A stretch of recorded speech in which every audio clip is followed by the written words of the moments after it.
17 races, and it all comes down to this. 130 laps at Chicagoland Speedway. The city of Chicago is known for being absolutely gritty, and the drivers tonight will have to be if they want to go home with the championship.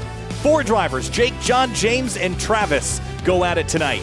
The best finisher of the 4 goes away with the Florida State Builders Area Pro Series Championship. Hi, everybody. Kyle Heyer, joined by Connor Horn and Hunter Slappy. Connor, welcome aboard. This is it, and this is time to go. If you haven't won a race yet, you got your shot tonight. John Furness would be the only driver of the top 4 that is winless, but he doesn't appear that he's going to make it tonight. I don't believe he's going to, barring a big change, but we're just going to have to wait and see. Either way, we're going to have at least 3 impressive drivers going into the finale tonight with a shot at the title. James Kyle, pretty much the all-time greatest of all time in the area's Pro Series with 27 wins to boat. The rest of the 3 combined only have 7 wins, and that's still 20 behind Skyoli. So this should be an interesting race. Neither driver of the Championship 4 has won here at Chicagoland, so a little bit of a different story for these drivers tonight as we look at the temperatures. The temps are high, but it looks like that track temp is going to come down a little bit as we get later into the night, and this should be a slick and fast racetrack, Hunter, and it should be a good show. It was just as good of a show Monday and Tuesday, so I wouldn't expect anything less from that. Skyoli did win the race on Monday night, albeit that was on a different pitch strategy at the end of that Cup race, but does have a win under his belt here from Monday night, and then Tuesday night, Jake Matheson won the Truck Series Championship. Unfortunate he couldn't go 2 for 2 with the situation that was there now on Monday night, but hopefully all things are good for Skyoli, Nichols, and Travis Beckman tonight. Yeah, and of course, this is really your last opportunity. We're going to be going on break for a couple of months, so if you want to win a race, this is your last chance to do it. And Chicagoland, Connor, this is a rough, abrasive racetrack. You've got multiple grooves to play with. You've got places to go. But in both races, Monday and Tuesday, the race came all the way down to effectively Hail Mary on the last lap. And both times, the driver throwing the Hail Mary wasn't able to keep it. But we got an upset on, I would say, both nights. So could we see the same tonight?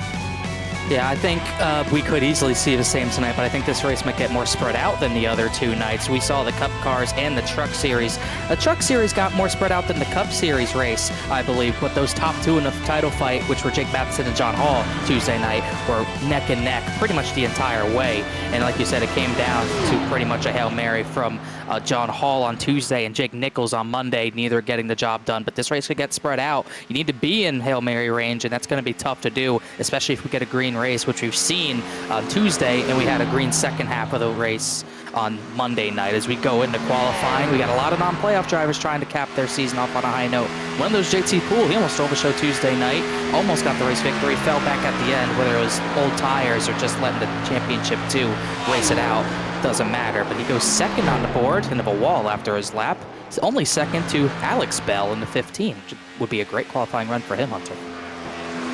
Yeah, JT Poole actually wasn't going to run tonight's race until Travis essentially bullied him to do so. But he said he did pay for my registration fee, so I do have to give it that. So Poole running tonight. We obviously thank everyone for tuning in the middle of March Madness. I know it's a crazy time of year, but we appreciate you spending your time with us this evening as we look to cap off Season 5 of Area. And here comes the 64 of Ed Robertson across the stripe.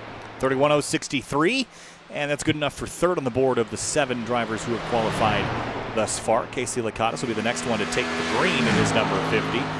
And tonight we're going to see a lot of green flag running is going to be my bet, Connor. It is a big field, so the potential for incidents is there. And one of the things that happened on Monday and Tuesday was drivers getting caught up in wrecks that they weren't planning to be a part of, and that came down to qualifying efforts and penalties and getting yourself back in the field. So, you know, we always talk about how important qualifying is, but is this the most important qualifying of the year? I think it is the most important qualifying of the year, especially for the championship drivers, not only because we saw what happened Monday and Tuesday to drivers who didn't qualify well, got themselves in the back of the pack, but this is a much bigger field. The Pro Series has been the biggest field of the season throughout the season since we started in October 16th when the Cup Series started with the Area 500, all the way up to now in March. The Pro Series has gotten the numbers, 38 drivers going to take the green flag tonight, and they all hope to take the checkered flag. So you got a lot more cars to pass than you might have on Monday or Tuesday Tuesday if you're in those races. So you can't afford to not qualify like we saw Brad Slaughter or Michael Curhan or me do on Monday night. Curhan was able to overcome it. Me and Brad were not able to really, although Brad got to the front, just couldn't close it out. So this is definitely more important than those other 2 nights, I think. Yeah, I was just about to ask about turn 2. So you look at David Weishart. In my opinion, it seems like that brand signage, because it starts towards the exit of turn 2, it might create as a somewhat of an optical illusion, just because you don't realize how close it is when you're running up near the wall until it's like at the very last second. Why is it that we're seeing a lot of people struggle in turn 2? Just seems like a lot of it is just with just how hard it is to really hold the bottom. Cold tires catch you by surprise here. A lot of people see that sign as just the end of the turn, really. A lot of people use that kind of as their benchmark for getting out of the corner, but sometimes it's just not how it works. The safer barrier kicks out at you. And cold tires, it's really hard to hold the bottom. Those tires just won't hold the bottom as well. That's why we saw a lot of drivers struggle on Monday night. And we didn't really see that a lot Tuesday night, but it's definitely going to come into play because of how highly tough these cars are to drive, especially out of the corner. You're going to see drivers either getting close to the outside wall just because they're tight, or they're going to be pushed loose, sliding the right rear quarter panel into the wall. So that Brandt wall definitely comes out in a hurry. It's a good marketing ploy, but I don't think the other drivers agree. Nice run there by David Weishart, up to second on the board. Alex Bell on provisional pole for the time being. Garrett Grant going to go to fourth place on his lap. And still none of the playoff drivers remaining have gone for a lap just yet. Here's Brad Slaughter Jr. in the Lumar Supra. And he was a driver competing for a championship on Tuesday night. He will not be here this evening, Connor. So I think, especially when there's only 3 of your championship 4, the vast majority of the drivers in this field are just racing for a win. But we did see, especially, we have to highlight JT Poole on Tuesday, who was racing up at the front, but even he stepped back and let the drivers fight it out amongst themselves for the championship. So keeping that in mind is useful, but they're here to race, and they will do so. You're going to see still aggression at the front, trying to get the race win. You just don't want to be the one to completely affect the championship battle. It's what we saw Tuesday night with Travis Beckner and David Weishart making contact. You do not want to be that one to take someone out of contention, and that's what happened there. Beckner once again in the title fight, hoping for better luck tonight. As we look at that track temp, already down a degree. We'll see if that goes higher or lower. I suspect it should go lower, but you definitely got to be careful racing these guys. You got to race them clean, but doesn't mean don't race them at all. You race them hard, especially if it's for the win. Yeah, we saw that a good bit on Monday night. Guys that were out of the championship hunt, not even in the playoff picture to begin with, but looking to end the season on a high note because, like you said, Kyle, we're off for a couple of months, so this is your last shot at winning a race for that period of time until the next season begins. So you don't know. Off-season plans could change, life could happen, and, something could get in the way of these guys. So these guys got to go out and give it their all like it's their last.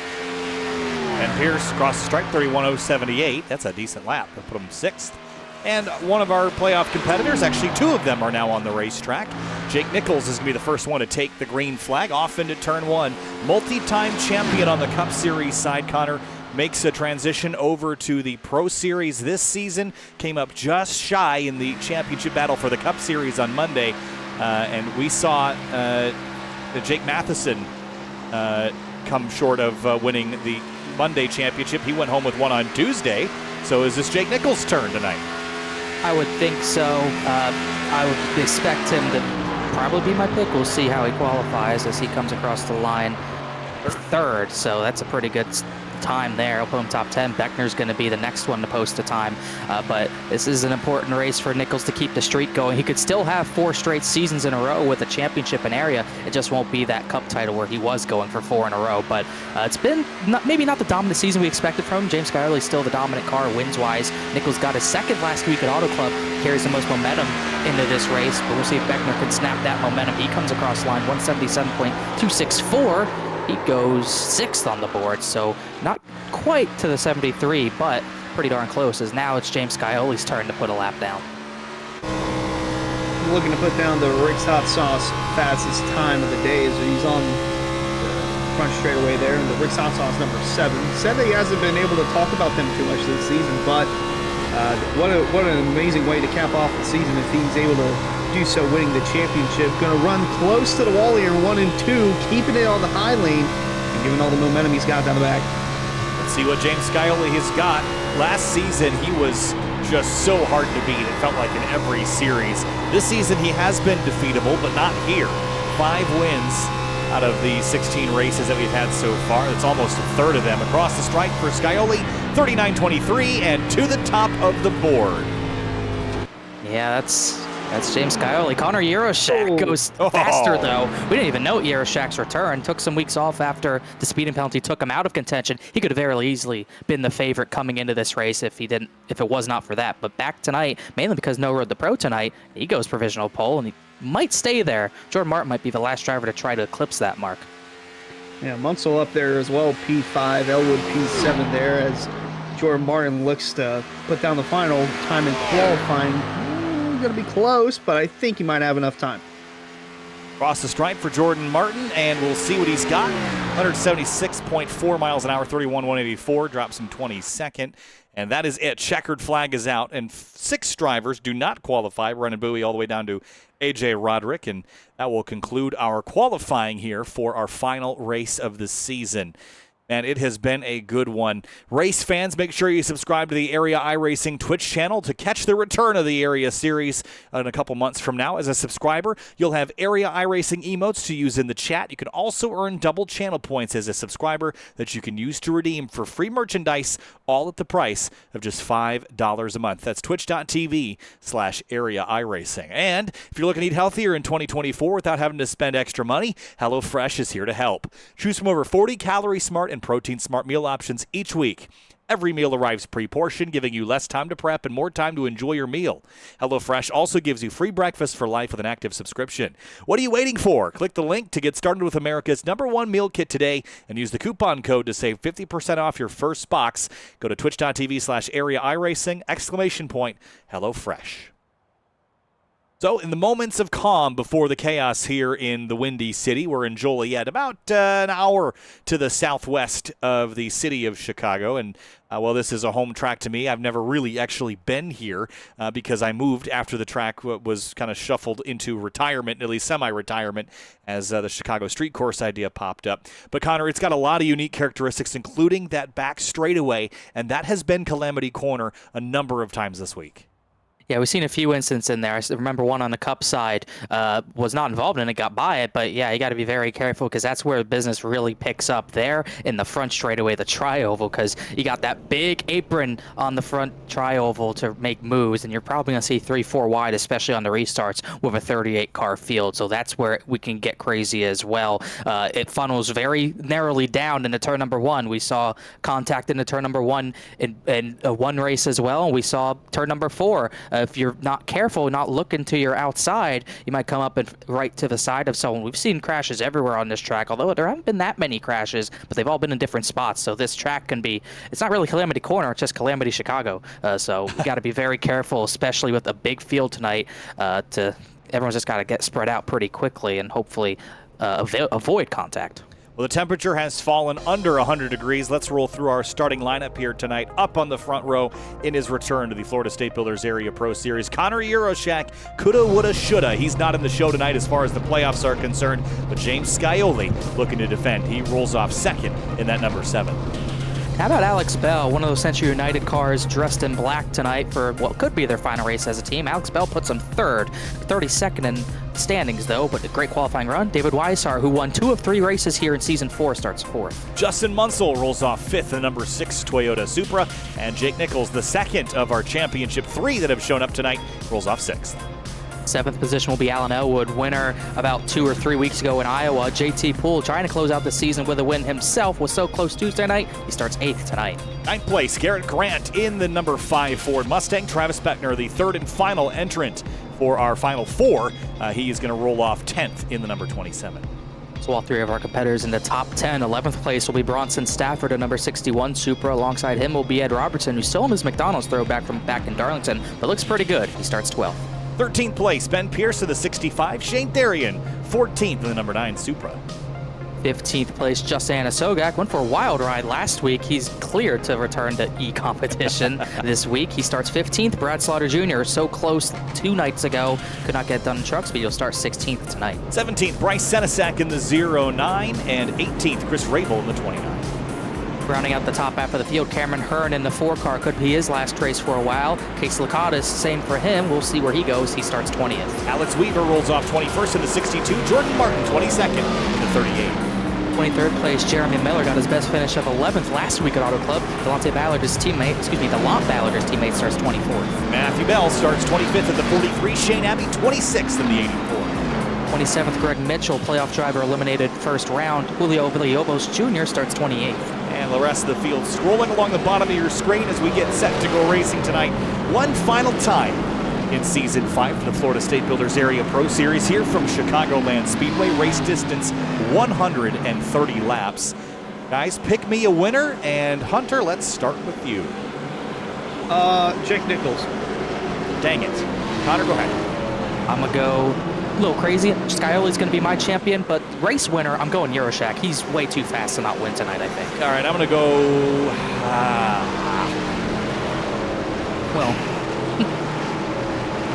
I'm going to take pace car's about to pull off. David Weishart taking the 33 from row 2. Here we go. 130 laps season finale racing from the Midwest here in Chicagoland, Florida State Builders Area Pro Series. Green flag flies and the finale is underway.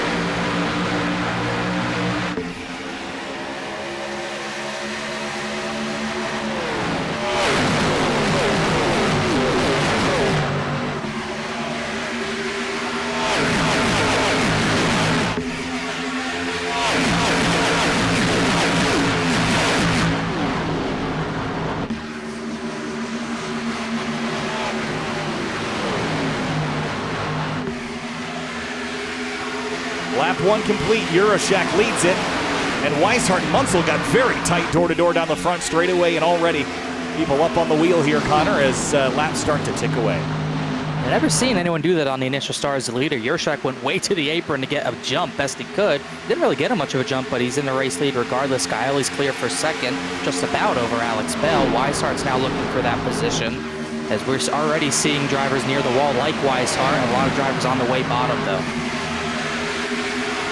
Close quarters racing there through the turn. Not going to be as packed as we saw Monday night, but still packed nonetheless. There's multiple rows of double file racing going into turn 1. There you see Alex Bell working on the outside of Scioli for the second spot as he's got a nice run off the turn. Here comes Weishart looking to give a strong push. Down the back straightaway into turn 3.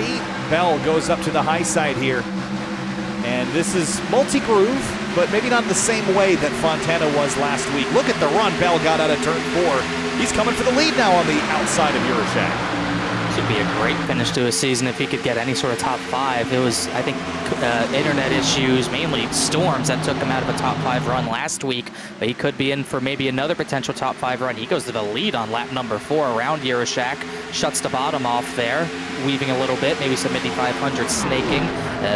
Could see Euroshak trying to save the tires though, but either way, that 15 looks good out front. Alex Bell, best finish of the season was 11th back in Atlanta, so this would be a massive boost of confidence and momentum going into the offseason as Weishart looks to complete the pass around Justin Munsell for third. Interesting to note, top 4 non-championship drivers, these guys all going at it for the win, especially Justin Munsell, still searching for that win. Weishart won this race a season ago, and he's got a strong run to the outside of Euroshak in the 30. Yeah, Alex Bell has lit the afterburners tonight with how good of a qualifying effort he had, how quick he is on the initial start. But is this going to come back and haunt him later, burning up the tires too quick? We're seeing a lot of conserving out of Nichols and Scioli. I think they know that if you burn up your stuff too early in this run, you're just going to go backwards. We have a tendency in these races to go pretty green flag, so plan for the long run tonight. You might need those tires. Yeah, and I would not be surprised to see the 15 fall back maybe in the next 10 laps or so. Cars in the wall, 64. Ed Robertson bounced off it, but I think everyone kept it straight. We'll keep rolling. We'll keep it straight. A little right front damage. Oh, caution, we got a crash in the way back. I think one of the CUM cars are in it. Michael Muhammad. I think Spencer Brown is another car. I think Durham might have been in it as well. A couple of cars involved in it.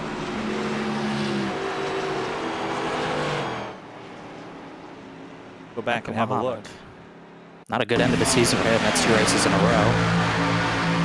I think it might have been ahead of, well, because he was ahead of Durham. He was already having connectivity problems, and in the proximity that you'll be running here in Chicago. I don't think this is going to work out very nicely. You get go off the nose of Spencer Brown. Ooh, Ryan Hart's got clipped. I think Villalobos got a piece too, but he was blinking, but I don't think that caused a crash. I think Brown thought he had the bottom, and Muhammad got driven through. Tom Bourne, a bit of damage. Could be his last race in area competition as well. But yeah, I think I don't know if you agree with me or not, Hunter, but it looked like Spencer thought he had the bottom, and he didn't. Yeah, it looked like it was a bit of a send there, as you see the three of Hart's. I don't even think Hart's had a qualifying time down, but he was full throttle just trying to avoid the wreck. See that carnage unfold in front of the 16 of Tom Bourne, not what he wanted to see.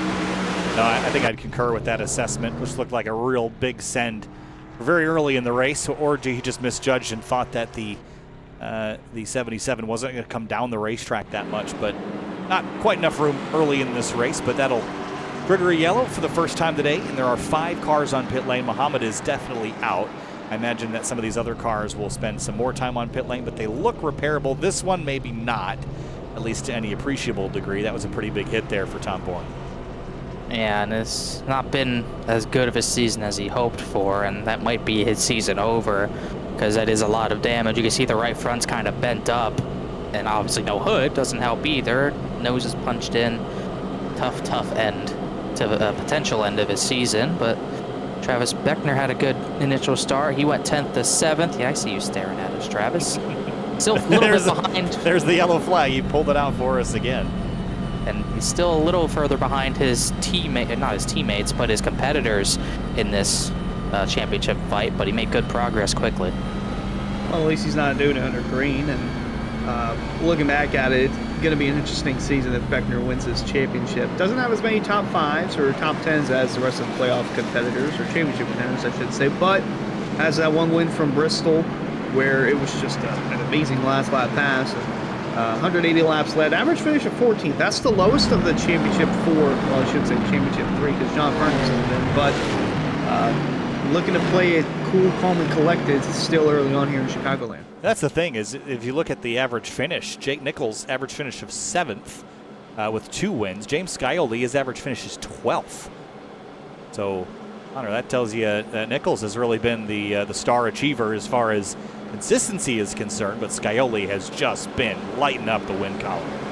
Yeah, Scioli has more poles, more wins. He has 5 less top 5s and 4 less top 10s than Nichols. That was part of the reason why Jake Nichols was able to win the regular season championship and get all those bonus points to get into the championship 4 round, even with missing at least part of Bristol. So he's been consistent, but it doesn't take consistency to win tonight. It takes a race win, and Scioli's got everyone else beat in that category in this series. Wow, that pace car takes a real hard left out of 4, doesn't it? Here we go, yeah, green flag, back lap number 10, and we're back underway after a short intermission for a 5-car collision in turn number 3. Alex Bell shoots out of a cannon. He's free and away. Look at JT Poole in that number 26. He was right in the thick of it on Tuesday, and he's going to be the same right between 2 of the championship 3 out of turn 2. And almost just like Tuesday night, he's getting in between the title fight for the time being. 3 wide in the back. Jordan Martin in the middle of it, but Poole got to the bottom. Nichols was kind of the odd one out on the top side through 1 and 2, but they'll be much more usable up there through turns 3 and 4 as Bell, Yaroshak, Scioli, Poole, Jake Nichols, the top 5. We're 4 wide down the tri-oval in the back of this, front of this actually.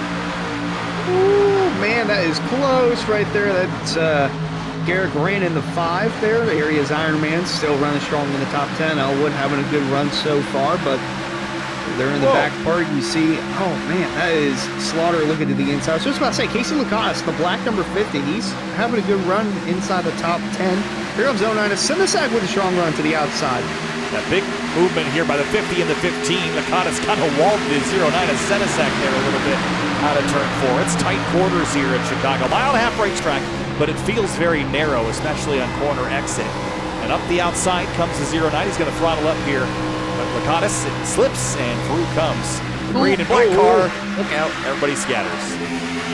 Lacoste got a really bad run off the corner. I think he got loose, had contact with Ed Robertson, but they at least kept it straight for now. Miller goes by, Thierian got by, Senesac got by at 50. Now he's starting to fall as Alex Bell continues to lead. Alan Elwood's on the way apron trying to make room up, and that's where I think it's the most narrow into the corner corner, turn number 1. It's almost like Kansas. You get all that room on the apron. Drivers are going to use it, but you'll go from like 6 lanes to 3 in the turn number 1. You got to be ready for that as Beckner almost shut the door on Slaughter. He gave the 8 route, but Slaughter lifted. Yeah, Slaughter is working that outside lane early. You can see from the bumper of Beckner to the left of that is Brad Slaughter just trying to work his way through. He's actually side by side with him down the straightaway. You got Garrett Grant following him as well. Like I said, Aries Ironman. If he completes every single lap tonight, guys, across all 3 area series, Garrett Grant will be at 28,000 laps completed. That is so many laps. I don't even think I've done 28,000 my entire iRacing career. Car in the wall in the background, Jordan Martin bounces off of it. That's another thing we've seen a lot of this week, Connor. Not a lot of yellows, but a lot of bouncing off the fence, and that can turn into a yellow very fast. Comes out of nowhere, comes up in a hurry, and you're trying to get all you can down the straightaways because that momentum matters, and that's why we've seen some drivers bounce off the wall here and there. Jeremy Miller, he might be one to bounce off the wall here and there as well, but so far so good. Might have gotten a little contact in that lap, whatever it was, the first caution. He's going way high on the Robertson. There it is. Boy, that was almost not going to work. I cannot believe he got that super up the outside of Ed Robertson. That was a risky move, but it might pay off. Well, he asked me under yellow if he had damage. Well, now he does. He didn't earlier, but you can see the right front dinged up. He is sliding on the outside, but he is making ground up after bouncing off it. Now he goes to the inside of Hello, 3 wide for the lead. JT Poole in the center. He is on a mission to win this race, and he's going to take the lead away. It's a heck of a move. There. Yeah, that's great racing under. That's circa Brad Keselowski. That was 10 years ago. Senatac's in the wall now. Big hit on the 09 in the back, but Poole to the bottom, and Alex Bell to the outside. As there's still 3 wide. Oh, that's almost close quarters racing there. Brody Falconer in the 42 and Alex Weaver in the 62. Almost coming together in turn 3 there, but up front still Alex Bell leading that time by. Poole getting it to him on the outside, and Slaughter's making his way up towards the front. What a great fight here between these two. Alex Bell on the bottom, JT Poole on the top. No championship on the line. Their only goal is to be the fastest driver in this race and win the race tonight. Connor Yurchak sitting back and idle. And then the championship 3, 5, 6, and 7 right now, Connor. Yeah, they're all just watching them race, keeping the tires on the thing while these 4 go crazy for the lead. Jake Nichols is at the back of it, but James Skylerly, Travis Beckner, they are letting them get up to about 0.4 of a second ahead. They're waiting in the weeds, biding their time, but they're staying ahead of all this in the background. We have 4 or 5 lanes. They are 4 wide in the turn number 1. Brave away the track, he slides. How about the crossover from Cameron Hearn? They're 3 by 3. This is almost Talladega all over again. Munsel's in the wall. That could have been real bad there from Chris Rabel. Had to rework his entry because of how low the car was to the inside of him and slid up the track there. So fortunate that he got through unscathed. Meanwhile, still 3 deep towards the somewhat front of this. It's still the eye of the storm.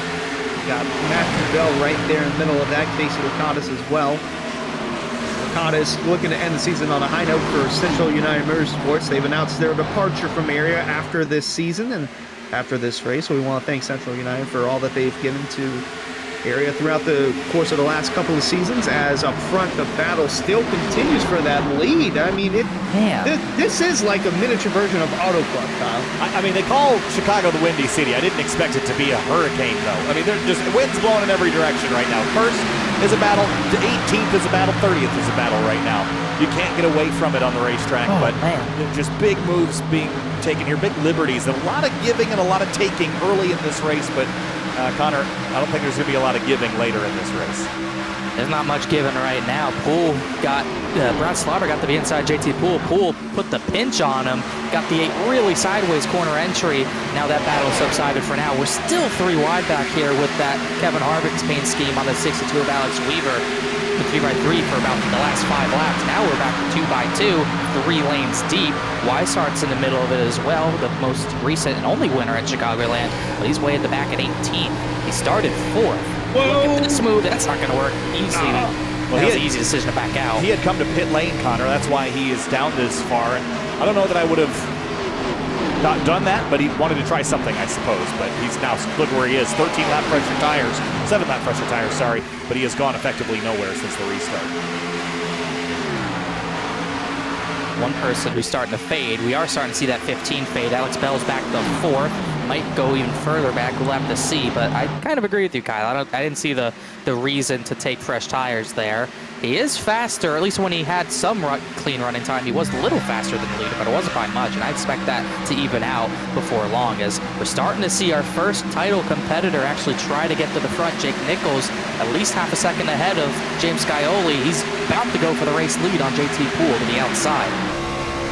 Poole's he going to give him the lane up there? Almost about put him in the wall there as we're riding on board with the 73 and Nichols, looking to work his way towards the lead, and you could just tell the night and day difference between running the bottom and running the top. You get the run off the corner, propels you down the straightaway, and looking for the lead into turn 3 is the 73 Jake Nichols. Yeah, taking an early lead too, and with the propensity for these races to go green for a long time, if Jake Nichols can get this advantage now, he is a serious threat to Scioli and Beckner if he wasn't already, because he's going to have the advantage of track position, and he can set the pace of his race, and he's got the advantage of going longer on the run because he doesn't need to make up time on anybody. So I really like Jake being aggressive here on this opening stint and just trying to get track position and the lead so he can be the one calling the shots later in the day. That's something that really a little bit hurt on Monday night. He wasn't able to really get away from Michael Curhan and allowed Curhan to get that undercut, and that was the difference between the championship number 4 and nothing. So I think he's doing something a little bit different here, trying to get track position. Spin, turn 4. Steve Durham is one of them. Cameron Hurt, nope, that's DeLont Ballard. Ballard. Villalobos is going to drive through it. Brandon Bowie. Oh, that one car is destroyed. It's not going to be a good ending to the season for a number of Century United cars. Durham destroyed. Spencer Brown just rolled through there, and that was a big crash out of 4 out of nowhere. Ballard was in it, Bowie was in it, but I might start with Durham here. Have a look. One.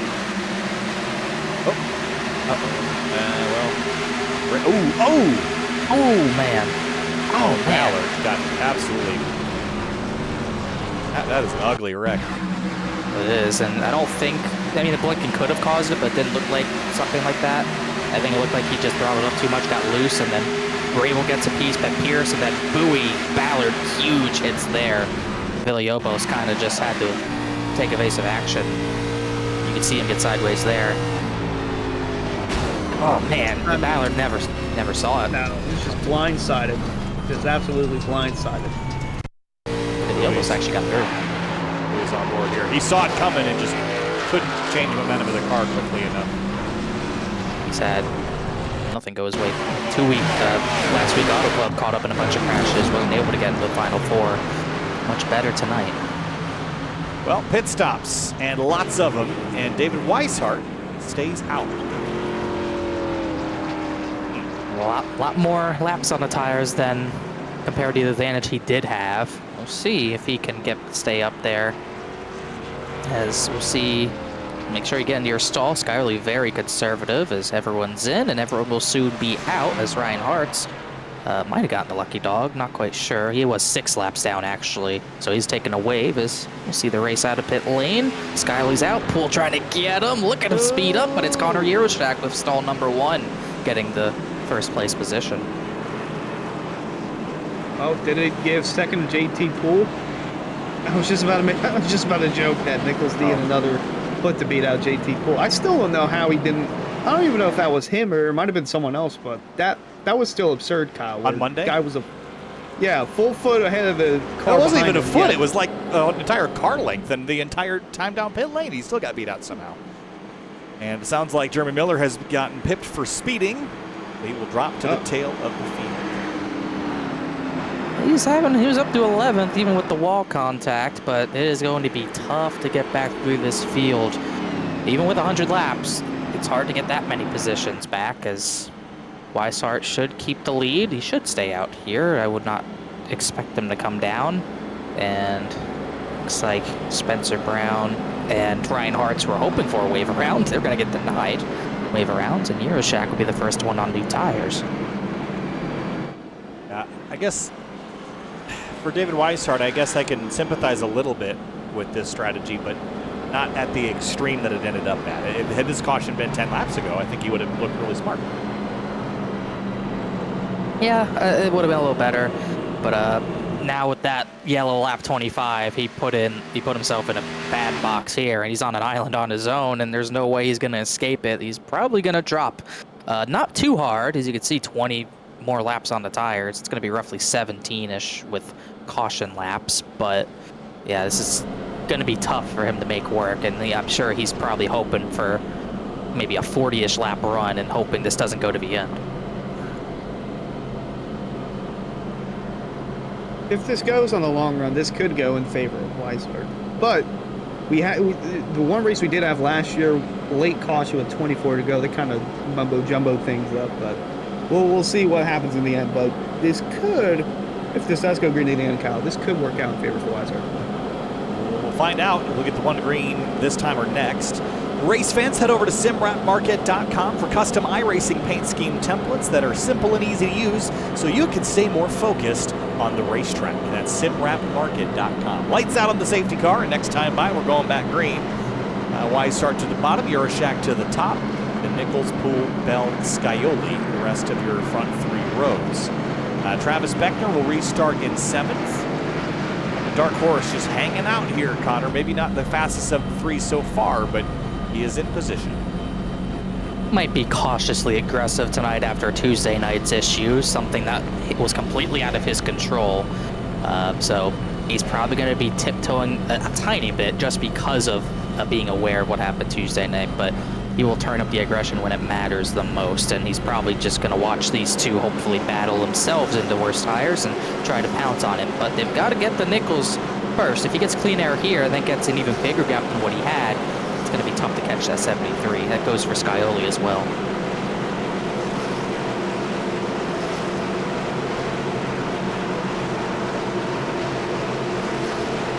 So we're going to restart with 101 laps to go. And take one down, pass it around.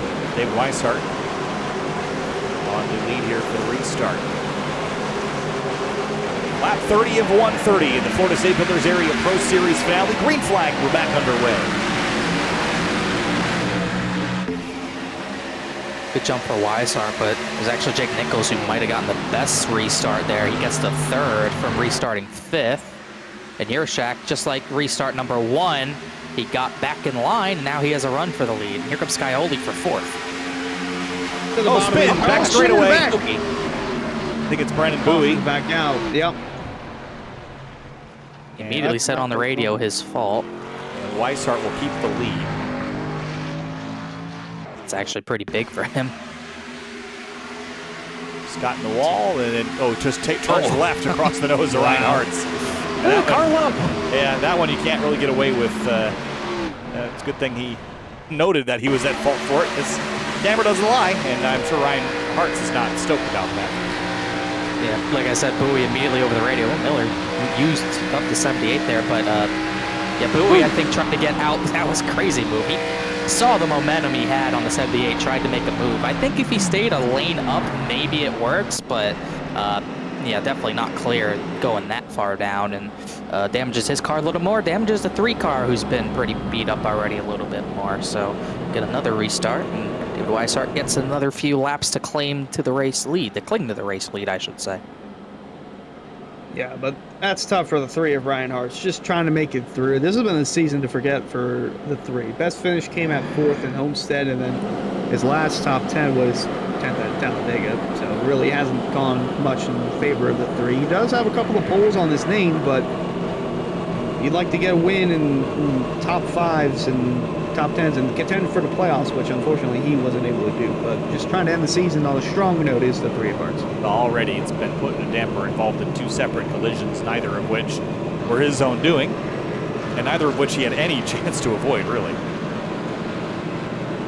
Yeah, he had no chance in anything, and that one he just got completely chopped. So, not the night he wanted to end the season on. As Steve Durham's on fire. That's never a good sign when you're sitting in your pit stall. Yeah, notice how all the Central United cars are running black, as if it's like a funeral race for them. Well, you got one on the top 10. Funeral or a barbecue, because that one car he's been on pit lane now for 8 minutes. I don't think that car's going anywhere. Well, sometimes the food at a funeral is different. He's had a lot of cars on fire this season. If it's barbecue, yeah. Barbecue at a funeral? That feels kind of on the nose, doesn't it? Some families do that. 31st in points for Durham, so it has kind of been a fiery type of season in a bad way for him. Had so many, a lot of crashes, some not as doing, some were as doing. Best finish this season, trying to look it up on the fly, best finish of 13th at Bristol about a month ago, so definitely not the season he wanted. So 2 to green this time by, and guys, we haven't really gotten the longer run that I was anticipating. And Connor, if I had to guess, this will probably be one of those races where you get the quick barrage of yellows and then it just spreads out and goes. So you're kind of playing chicken with when it's going to do that, because you want to be the driver that pits latest before that. Yeah, we kind of saw that Monday night where we had a lot of yellows. Longest run was about 30 laps until we got to the halfway point and that last caution of the race. Got a green flag running, got green flag pit stops, had strategies play out. So we could be seeing something similar tonight, but we have 10 last laps. So that run to the end is going to be a little bit different if we do get that green flag run at this point. Going to restart with probably 96 laps to go. Still definitely a pit stop away. So strategies are still going all over the place. Everyone's still brainstorming what they can do to get track position at the right time. So it should be interesting to see how this plays out. Because like you said, this is maybe not what we expected, but with 38 cars in a track like this, it's going to get a little chaotic until we get to that green flag running. And it's kind of like Monday night. We kind of got rid of some cars, then it got green. Maybe the same is needed tonight, as we are already seeing a decently high attrition rate, about 4 cars, maybe 5 out of the race. Lights out, and we'll re-rack him, restack him, and go again.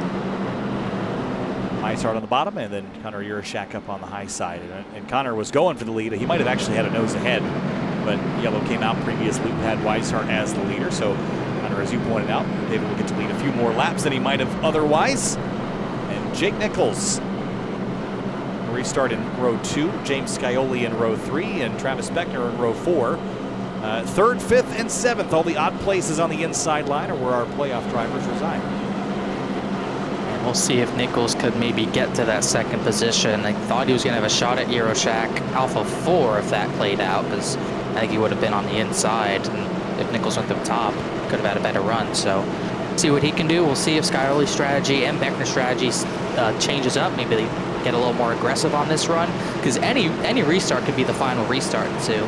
You got to be ready to have your restart game on point, especially Beckner, who's 3rd of 3 competitors for this type.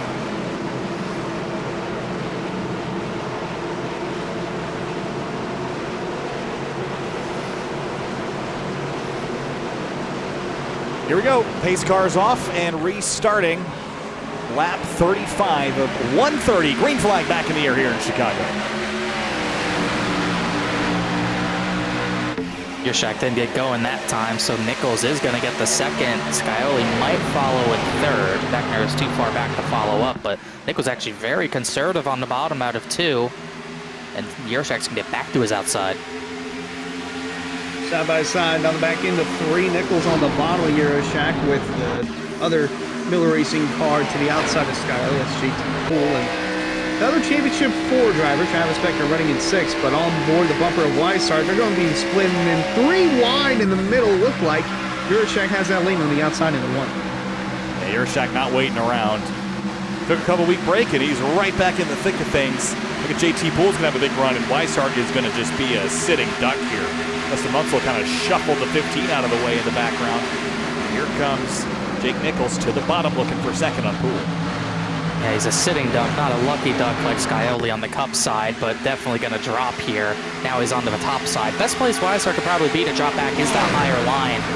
Middle's worst case scenario, and it's just hard to hold the bottom on older tires compared to everyone else. So he's going to go to the top, 3 wide with Munsell and Alex Bell, as Urashak and Poole, the 2 teammates, get to the front. Nichols in 3rd, and Beckner's looking to get P2 in the championship for the time being. He's on the outside of Scioli now. Already got the podium spot locked up, Beckner does, but that's that fault of John Furness not being here tonight, which is unfortunate, but still 3 guys contended for the championship, running 3rd, 4th, and 5th for the time being. Justin Munsell on the outside of Scioli, looking for 5th in the 1. 15 comes down to cover off the number 5.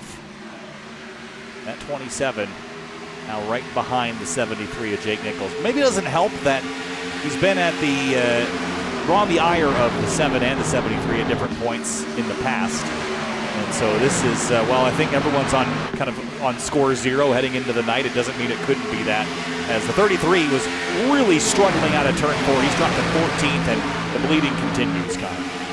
And this is why I don't think it's great if this goes fully green, because he's going to lose a lot of time by the time the green flag pit stops would eventually hit. And now look at what he's created. He's got about 8, 9 cars stacked behind him, 3 wide. Miller's in the middle of it trying to recover from a speeding penalty. This is where we have issues. Yeah. Oh, Shane Abbey on the bottom looking up as the multi-row 3 wide action still continues on the front stretch with Brody Falliker there. You got Jeremy Miller right in the middle of that. That's not a good spot to be in. Heading into 1, still trying to make it all work somehow. Yeah, little mistakes here turn into big accidents, and somehow they've skated through there without any dramas. The 2 clears the 33, and they have sorted it now. Now it's up at the front where things are starting to get spicy. Alex Bell, again, jumps to the outside. That 15 car has got legs today. Well, how about the 50? Teammate Case Licata, it's almost like a tandem on the top line. They're both into the top 5, passing championship competitors, pushing each other into turn number 1. They got to be loving this right now, as they're the only 2 up there. Bell fell back after doing this earlier, but now here comes a teammate in the 50 to help him. They got runs. They almost hit the wall. Licatis did hit the wall. Bell pulled out to go for second. Bell to the inside of pulling 3 as he's looking to end the season on a high note. Him and Licatis for Central United Motorsports again. Done operations after season 5 of area, which is tonight. So these guys running inside the top 5, trying to give them one more strong run to the end of the season as they head into 1 door-to-door for 5th. Licatis, he's got a missile himself too. What is up with these cars tonight? They have showed up to play, leaving nothing on the table. Yurashak over Poole, then Licatis and Bell. And here comes Travis Beckner through on Jake Nichols. He is now the leading driver of the championship contenders. Yeah, well, only between those 2 teammates, only 1 top 10 plus top 5 all season. That was Case Licata, 3rd at Indianapolis after that crazy finish with fresher tires than everyone else around him. So 2 drivers who have struggled in the points a little bit, like we mentioned. Bell 32nd. Look at him go! Just driving around the outside. And this has got to be the ride of a lifetime for Licatis. It reminds me, remember that Texas race in Fuel? That was a crazy win. This is what it's reminding me of right now. He's about to go to the lead. Well, not even that. He won the first race of the season, the area's preseason shootout on Fuel at Daytona, and he's looking to lead the lap here. He'll do just that, trying to clear the 12 of Euroshack, but Jakey Poole, his teammate, could have given him a little push going into 1 before driving his nose out to the outside. Oh! He got loose. Licatis did at the front. I thought he was spinning. They've just got a lot of speed, and I don't know where it's come from, but they are using it. Maybe it's short-term speed, but that's what we've had so far tonight is relatively short runs. Look at him throttling up around the outside at 3 and 4, and everyone else stuck to the bottom. Licatis making that middle groove work. And we know that what I've heard from other drivers, that the right rear is what wears the most. We haven't gotten to a point where we see that come into play yet, but maybe those slides from the 50 are part of it, as he got so sideways through the turn number 1 area last run by. He's doing it again. That's why he's not getting the run out of 2 that he wants, and that's why Yurashak's able to stay down there. Yeah, we saw a little bit of that in the original stint, I believe, with the 15 of Alex Bell, where he had that strong speed to start out the run, but as the run progressed, he started to fade a little bit, as Licatis still looking to clear the 12 of Euroshack. They'll continue to lead laps, but Kyle, he wants to come down and clear the 12 and set sail. Trying, but I don't know how long, even if he gets clear. I think he's burned up his tires. Another big slide out of 2. You can see the yaw in the car, and they're still side by side for 4th. Travis Beckner's got Bell to his outside, and Justin Munsell has cleared Jake Nichols, and then here comes Garrett Grant as well, that number 5 Mustang into the fray. And Beckner, while he was the 3rd best of the championship contenders, is a big slide, and out of 4, Licatis does the elevator top to bottom. But Beckner, from last of the championship contenders, up to the lead by 2 drivers over Nichols. I think Yurashak let Licatis by down the back because he saw him sliding that badly, and now he got to his outside, so Yurashak back in the lead, and we should see the 50 slip back a little bit here. JT Poole looking for 2nd. Beckner will look for 3rd to 50. A big wiggle, had to correct it there. Now here comes Beckner. Beckner's got a lot. He's got a decent amount of spots over his championship competitors, and this is what Nichols was doing last run, Hunter. This could be important. Very well could be, but if we do have a short stint to the finish, don't count out Alex Bell and Casey Licatas. Well, count them in, I mean, because that short run speed is definitely there. If they showed up to put on a show, they are absolutely doing that, even though it might not be long run race winning pace. Here comes Garrett Grant to the bottom in turn 3 underneath Jake Nichols. And now we're starting to see the field fan out a little bit, and everyone can have a little bit of breathing room, at least the first they've seen in a while. Shane Abbey had a big slide out of turn number 4. We're starting to see that right rear cause issues. That was from 16th, but he keeps it corralled down to the racetrack. We're seeing a lot of drivers all over the track still. Drivers on the top. Matthew Bell's been rim riding the top side this entire run. He's up to 11th doing it. Another sped, still just inside that top 20 position, I believe. Not moving up. That's why it hurts getting speed penalties. Hard to make that back up. On board with the 26 of JP Poole, and again, he wasn't even going to run this race until Travis Beckner essentially talked his way into it. I shouldn't say bully, but that's what it sounded like. But Poole made a great point that Beckner did pay for his driver fee, but those guys running 1, 2, 3 right now with Beckner leading the championship trio of Jake Nichols and James Skyover. Yeah, maybe we should take note of these 3 Chevrolet Camaros out front. Beckner is going to have a shot at the lead here if these 2 drivers continue to fight. And something tells me they will for a bit. Poole looks strong. He'll get the lead from Euroshack much faster that time by. We'll see if Beckner tries to go for the run-out spot. Jake Nichols has moved up a little bit. He's back up to 5th. Only person separating him from the title lead is Justin Munsell, who's gotten up into the 4th position. Licata is struggling back to 9th. Bell is up to 7th. Alex Bell is 7th. Matthew Bell is 10th. But we're seeing that 73, maybe a little bit of urgency to stay with the 27. Yeah, we haven't even gotten a chance to talk to Justin Munsell yet. He finished 4th earlier in the season at the Charlotte Roval, but that was his best go at it. Still looking to get a podium spot, and maybe we could chat with him after this one's over, but so 1 spot shy of that, and that's being held by Travis Beckner right now. Almost everyone running the bottom. Still some guys trying to make their way through on the outside lane. Licatas and Bell hold on to what they got inside the top 10 as Garrett Grant now looks to the outside of Jake Nichols. And Grant started this race in 9th, and he has moved forward or stayed stagnant since. He hasn't gone really much further backwards than 11th, and I think that was... Sorry, bouncing off each other. Bronson Stafford had a big moment out of 4, and he and Shane Theria battling for about 12th or 13th, almost made contact. That was not Bronson Stafford, I guess. Yeah, it was, but that was that was really close. We're 3 wide back here. Oh, that's tight out of 2. You can see it coming, too. Yeah. It's just hard to arrest all that momentum. And, you know, the drivers can't see out the door, so you can feel it. Definitely not done doing that either, as these drivers are going to be slipping and sliding all run long. And after pretty much everyone in the field pit at lap 26, Weishart's the only one who didn't do that, really. Probably Matthew Bell's in the wall. He stuck to it in behind all this. But he kept it straight. Justin Munsell had to lift as Travis Beckner cleared himself off the nose of the 6, and Munsell seems unfazed. But yeah, Bell hit the wall. That's what I was noting. But we should be looking at around lap 80 for pit stops. That was what I was about to say. Oh, we're still banging doors back here. That was Senesac and Faliker, but still probably about 30 laps out from pit stops.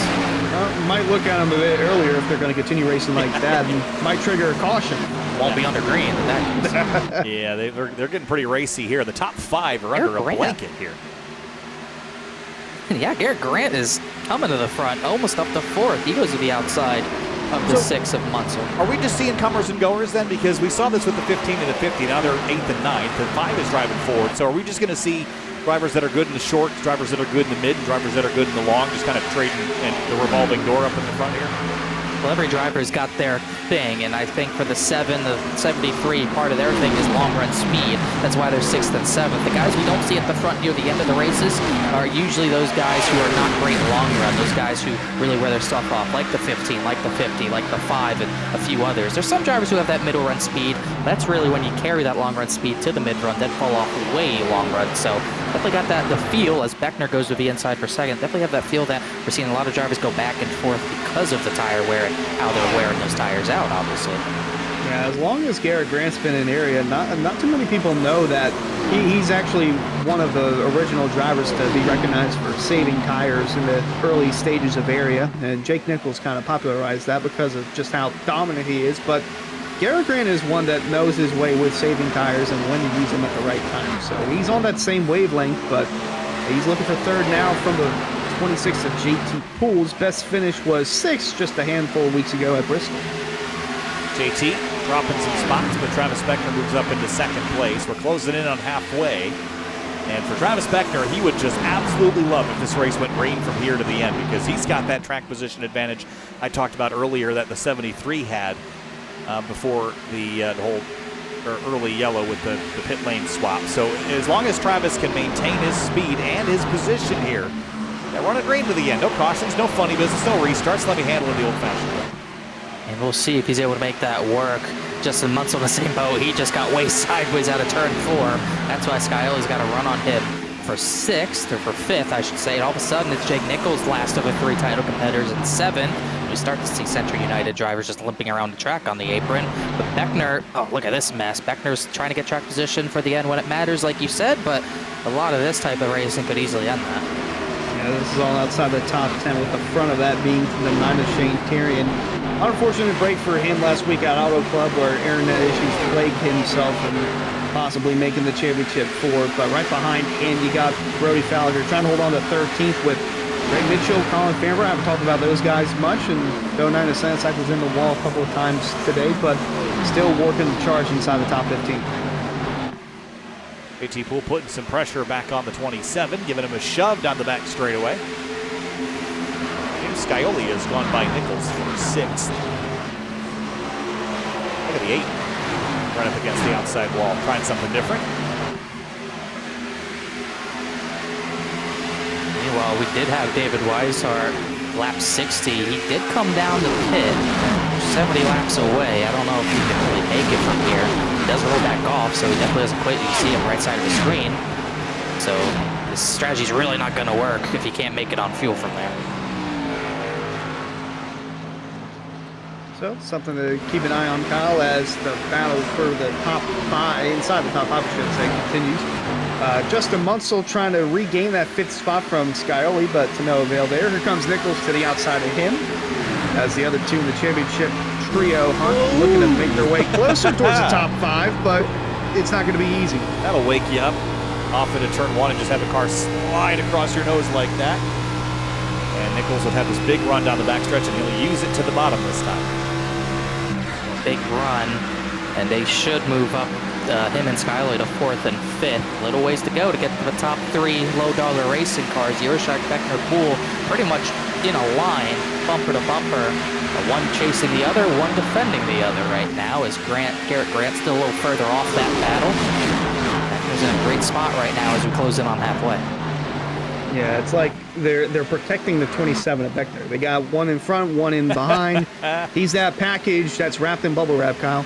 He sure is, and JT's playing rear gunner, and Yershak's got the barrels pointed right out the nose of the airplane right now. And at the moment, I would only be worried that they might be holding that 27 back. I think maybe if you let Travis get out front, if you really want to assist him, but I don't think Yershak is going to go to that extreme, at least not yet. They've got Scioli and Nichols covered pretty well for now. I wonder how these 3 race the 73 and 7 if this kind of stays the same with those 3 kind of boxing in Beckner and having the 7 and 73 have to chase them down. It would be interesting to see how that plays out, as we're starting to see most of the front runners on the bottom. Some drive the middle like Poole and Grant. James Scioli's running the way top line in 3 and 4. A lot of drivers 9th on back are still running way high exclusively though. Scioli's still making that outside line work. Going to be a little bit of a challenge to get around the 5 with Grant. He's on his own with 4th, but the low-dollar trio just holding their own right now. As you see the 7 still trying to work his way on that outside. Gets a little bit of a run. Beckner's going to look to the inside and try to take the lead from Yershak, and no contest. Their new leader, Travis Beckner. They hear me talking about him or something? Here goes the 27 to the lead. We'll see what he can do with that now at halfway. 65 laps complete, 65 laps to go in the Florida State Builders Area Pro Series. You saw there, Yurashak had no intention of battling Beckner for that spot. He'll just push him along. JT Poole has every intention to get second, so they'll go side by side. Garrett Grant's now going to look for a podium position. And here comes James Scioli with a run on everyone in front of him, as looks like Jake Nichols still laying back, not wanting to get in that fight. Playing it smart there is the 73 of Nichols. Even the 7 of Scioli, even though he's closer to the action. Poole completes the pass on Yurashak for second, and now got a mirror full of Garrett Grant, who also has a mirror full of Scioli heading into turn 1. Yeah, tight quarters here. We're following each other very, very closely. One's very trusting at the moment. Maybe later in this race, it won't be slide for the 5 out of turn 2. I do not know how he saved that. No, I thought for sure that thing was going to the fence.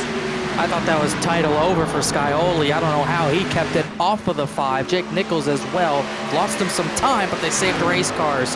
And Grant is probably going to slip back exclusively in that 6th position for now. That was way too close. I saw the 12 shake, but then here, look at this snap loose right there. Not only did he not wreck Hunter, I don't think he even hit the wall. Yeah, that some good driving there from the 5 of Grant and the 7 of Scioli.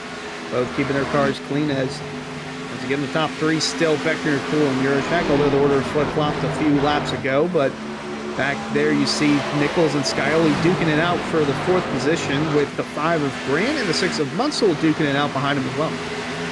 Munsell's going to take him 3 wide, or trying to at least. JT and Connor seem pretty content now following the 27. It is clear that the team is, well, maybe not.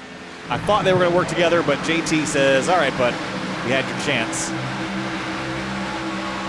They got it, and look at the gap they put on the drivers behind because of that slip up from Garrett Grant. It's about 0.7 of a second back to Scioli, so maybe this is JT Poole, Yurashak, all of them saying, hey, I'm comfortable with battling now since we have a lead, why not? So they're going to battle it out. JT Poole did not have long run speed to win Tuesday night. Maybe tonight's the night he gets the race lead. Travis joked with JT a little bit earlier, saying, where's the race wins, man? He's joking about that. Travis better be careful, because he asked JT to be in this race, and JT right now is racing him pretty hard for this race win. Definitely got to be careful, but I'm sure they will be, as another different order. Yeah, careful what you wish for, I suppose, as this is another rendition of the low dollar racing order. Now it's 26, 12, and 27. This is almost area podium Megami at this rate, as those 3 stay 1, 2, 3. And they continue, even while doing this, continue to be faster than James Scioli and Jake Nichols. What face do you think goes on the low dollar bill? Austin Miller's? Probably. It might be Beckner. Beckner had a slide. If he wins the title, it will be. Yeah, I suppose so. 7 and 73 take to the top. We just hit 50 laps to go, and things go pretty quick from here, guys. A pit stop, and you'll call it done. 60 laps to go, but yes. Oh, thanks. Math fail, but it's all good. But one thing I'm surprised right now is that even though those 3 started the race, and it didn't seem like Scioli or Jake Nichols were pushing their stuff, they are not faster than the top 3. Scioli's now 0.9 of a second back. Those 3 are starting to pull away, and we might get into territory for those 2 where they might need to undercut those top 3 competitors, because they're not gaining much, as here comes Weishart on his fresher tires. Starting to slowly make his way through is Weishart, as the top 3, once again, still low dollar racing holding it down, but 7 of Scioli going to let Weishart go by, and just like Superman on new tires, Kyle. Yeah, unfortunately, Superman's still a lap down. He might unlap himself here pretty shortly, but then what? Can't lap Superman. Well, they already That wouldn't did. be a good comic at all. He's hoping.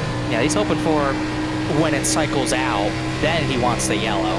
It's the only thing that saves his race at this point, because I doubt he can make it 70 laps on the tank, as we'll see these 2 race each other again. Weishart and Beckner made contact Tuesday night, and they almost came together again. I think miscommunication. Weishart thought he'd have the bottom, and he didn't. And put Beckner's in the wall. He just hit the wall out of turn. Well, that's not what you want to see if you're anyone that's a fan of Beckner or low dollar racing, as Weishart's still trying to navigate his way through. Jeremy Miller. Caution's out. And that is at a very interesting point in this race. About 56 laps to go. And Miller spins out of 2. We'll go back and look at what happened here. That was just a handful of laps before scheduled green flag pit stop. That's just a self-spin and then an overcorrect back onto the track. He was struggling. It looks like he got by Shane Abbey in the wall, and it just came around. And then let's go back and have a look at Beckner's wall contact. Watch that 27, just washes up the hill, and that's not super light contact, but I don't think it's heavy enough to cause them any strife. But everybody will hit pit lane here, and what do you think the fuel scenario is? Should we be good from here, you think? 55-ish laps. I would think we should be good to the end, but it will be a tiny bit tight, and it'll definitely be a long run on your set of tires, as David Weishart will be the lucky dog. He did not get unlapped in time, so he's going to be tail end, which is tough for him. Follow-up question. Is this our last yellow? I say no. Yeah, so maybe the... I say yes. You say yes? All right. I say yes. I say no. I think we go green from here to the finish. I don't know Hello, what Brian to think. Griffin. I don't know what to think. I'm saying no. It's going to be a long run on tires. We already saw a lot of slipping and sliding that could have been crashes, not end up being a crash. So I'd be shocked if we went green, race off a pit lane. I don't even know who got it, but we know the low dollar stays 1, 2, 3. Scioli gets 4th from Nichols, who gets 5th. Yeah, so Poole, Urashak, Beckner, Scioli, Nichols, your top 5. 3, 4, 5 are your championship contenders. Tell you what, this race has been very exciting so far, as all the races have been this week. I'll tell you, Chicagoland's a good place for a finale, isn't it? It has been a spicy week, almost as spicy as rickshotsauce.com. Race fans, be sure to check out rickshotsauce.com for some of the best hot sauces made locally in South Florida. Try the Loxahatchee Classic, Golden Garlic, Palm Beach Pineapple, or South Beach Heat. Follow the Rick's Hot Sauce Rookie of the Year battle, but it's already over, and Jake Matheson won that. But rickshotsauce.com. So, Hunter, as we get set for the restart here in a couple of moments' time, we're well past halfway now. Once we get racing, it's going to be under 30 minutes left to go, probably closer to 25 minutes left to go. Has your pick shifted, or are you still happy with who you have? I'm still committed to Jake Nichols. I mean, in the long run, he's always there, so I'm never counting out Jake Nichols whenever it's a long run. I feel like we will have a green flag run to the finish.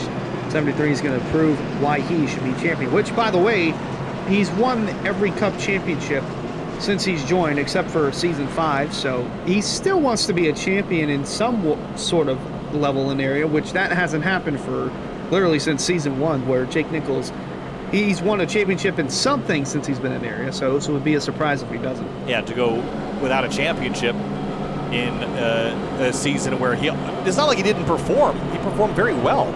But it was just Jake Matheson on the Cup side that just stole a lot of wins away. And then on the Pro Series side, it was James Scioli that wrestled some wins back, Connor. So Jake Nichols obviously has been very, very solid, but he has not been the overwhelming winning force that he was in the Cup Series a couple of seasons ago. Yeah, not the same sort of dominance at all. I think he might have only had the one win in the Cup side, and that was back a while ago, I believe. That might have even been back in Atlanta. One was Atlanta on the Xfinity on the Pro Series side, but his Cup win was back at the end of November in Dover. So 3 wins across 2 series. Probably not what he envisioned on the season, but it really doesn't matter if you have a shot at the championship in 2 of those series come this time in March in Chicago. So it's still been a great season, maybe not to his standard, but he still had a shot at 2 titles.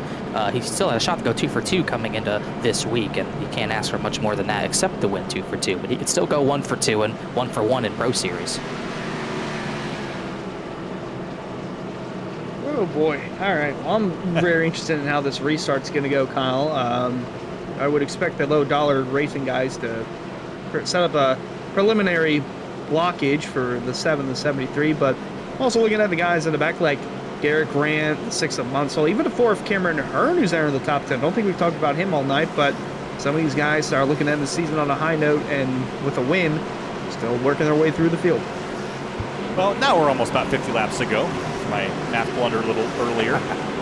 Been a tough couple of weeks. A lot of broadcasts on Sim TV if you've been following, and this is the last one for a while. We've got more, but the last of my 5 stream weeks for some time. Here we go, lap 79 of 130, and the Florida State Builders Area Pro Series finale is back underway. JT Poole fires off on the inside lane with teammate Travis Beckner behind him. Connor Urashak slots in right ahead of Jake Nichols into turn one. And whether this goes green to the end or not, you're going to see more urgency from those two behind Urashak to get closer to Beckner. I don't know if Urashak got loose or he got the boot from Jake Nichols, but Nichols trying to go low, but Urashak's clear. Maybe he'll be rear gunner here for the next 51 laps. Well, he's letting the 7 to the outside. Strong run from Scioli. Going to be close to making contact there off the turn. There was none. The 7 clears for third, and now Nichols looks to the outside trying to get around Urashak into 1. Yeah, that 12 is trying to keep the floodgates closed, but James Scioli is through, and that is not what Travis Beckner wants to see in the rearview mirror at the moment. They're 2 and 3 wide behind him. There's Justin Munsell on the bottom.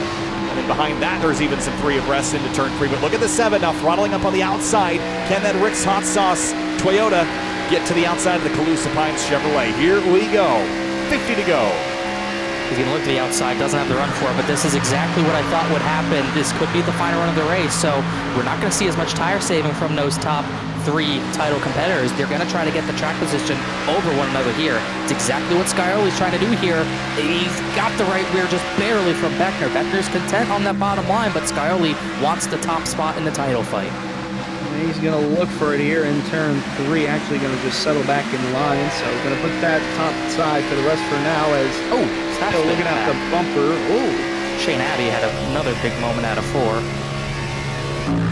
The lead. Beckner going for it down here at 1 and 2. But this opens up an opportunity for James Scioli. If James times this right, these two side by side is going to give him a big run out of 4. He's going to go to the bottom, I think, and try to follow the 27 through. I don't think he'll be able to do that. He might get himself boxed in between the 2 low-dollar teammates and Poole and Urashak. Poole has a run back at Beckner. He's not going to go to the outside. He's going to shove him down into turn number 1. So Scioli in a much better spot track position-wise than he was, but now here comes Urashak to take that spot back on the top side. Look at the run he has. Still trying to work his way around the 7 of Scioli is the 12 of Urashak, and looks like he's going to do just that. He'll clear him off turn 2, and down the back and into 3, the 26 going to peek his nose to the inside, but to no avail as Beckner still finding a little bit of a loose car there in 3 and 4. Good look at the Calusa Pines Camaro as Beckner continues to lead here in Chicago. It really helps to have teammates, even if they're racing you. At the times that they're not, it is paying off for that 27. A little bit of door-to-door in the background. Alex Bell in that 15. We'll keep an eye on him in the short term again because we saw how quickly that car can go. The 9 of tearing in the wall out of turn 2. Man. Bounced off it pretty hard. Saw him coming with a vengeance on the outside. Just ran out of room. We've seen 3 wide a number of times, and I don't know if it's worked once out of turn number 2. It just run out of room there quick. Even 4 is tight. They almost made contact again. Garrett Grant's in the middle of that.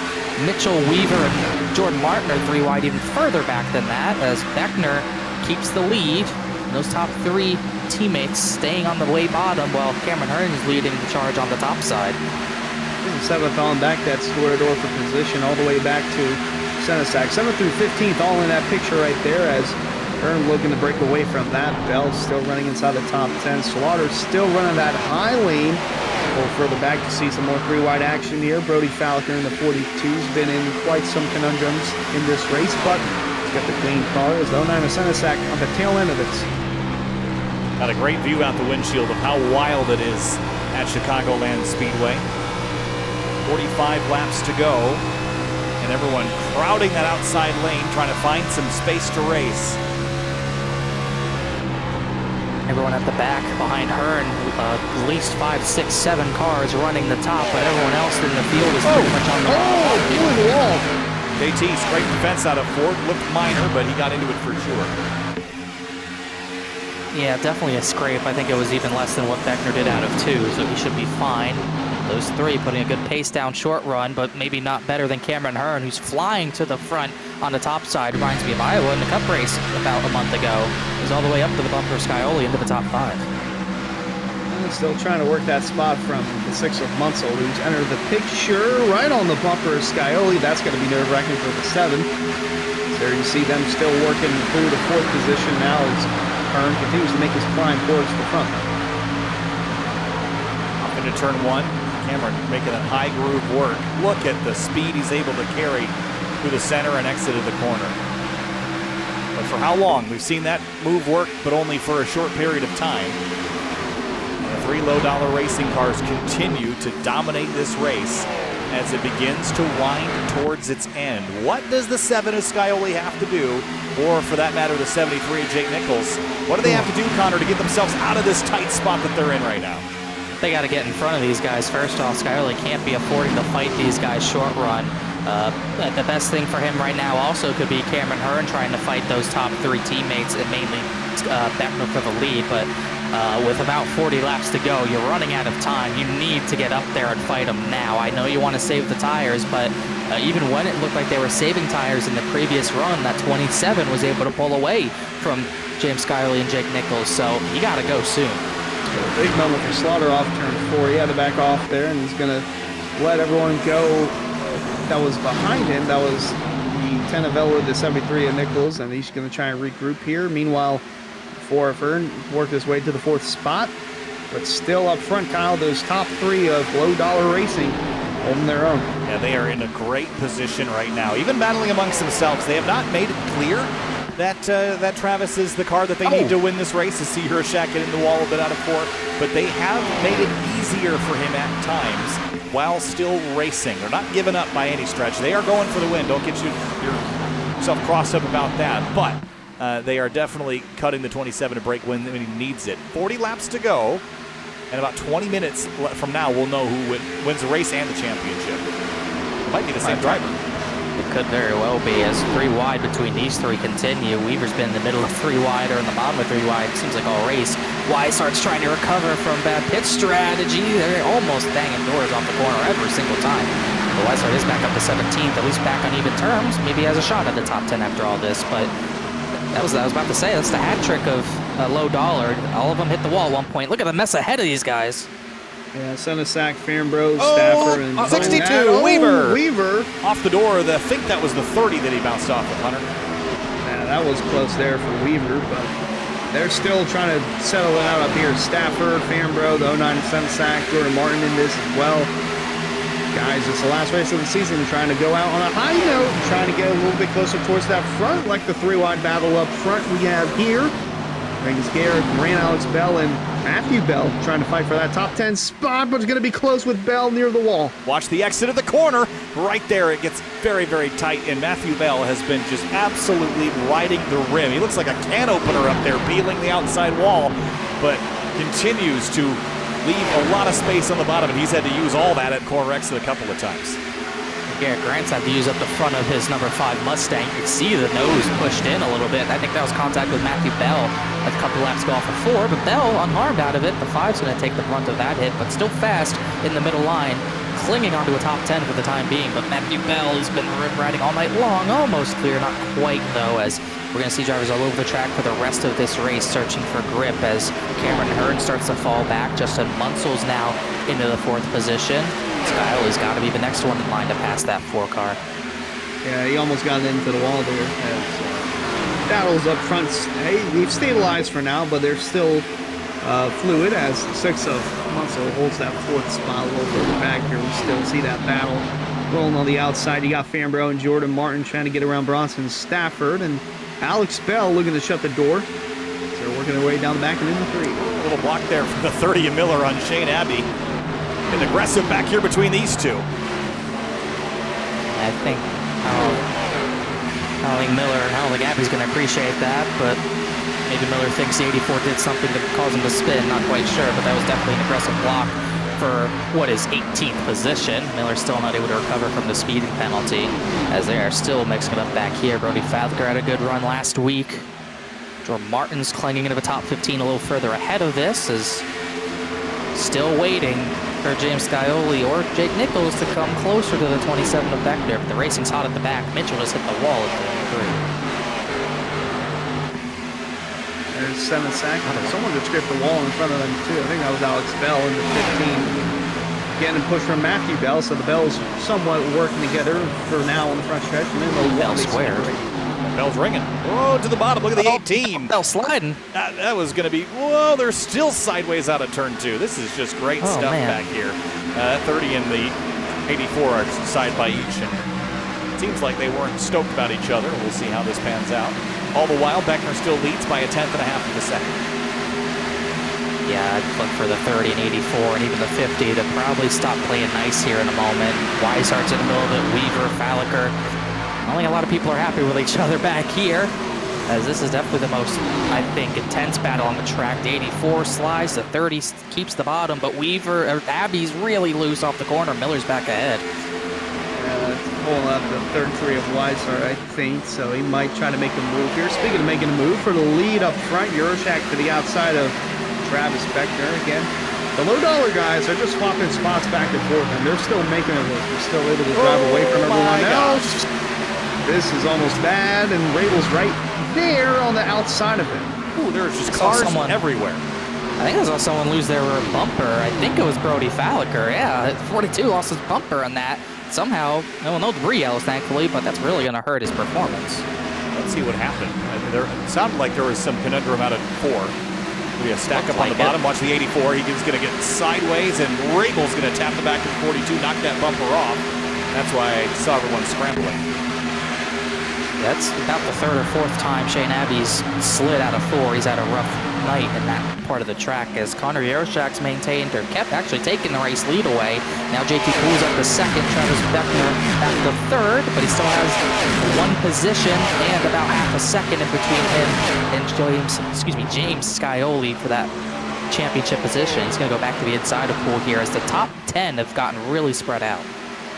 Yeah, they're still working their way towards the 27th. Travis Beckner holding that championship lead for the time being, and Park scraping the wall back there. These guys still trying to go out on a high note. Lakatos was having such a good run, but has fallen all the way back to 22nd.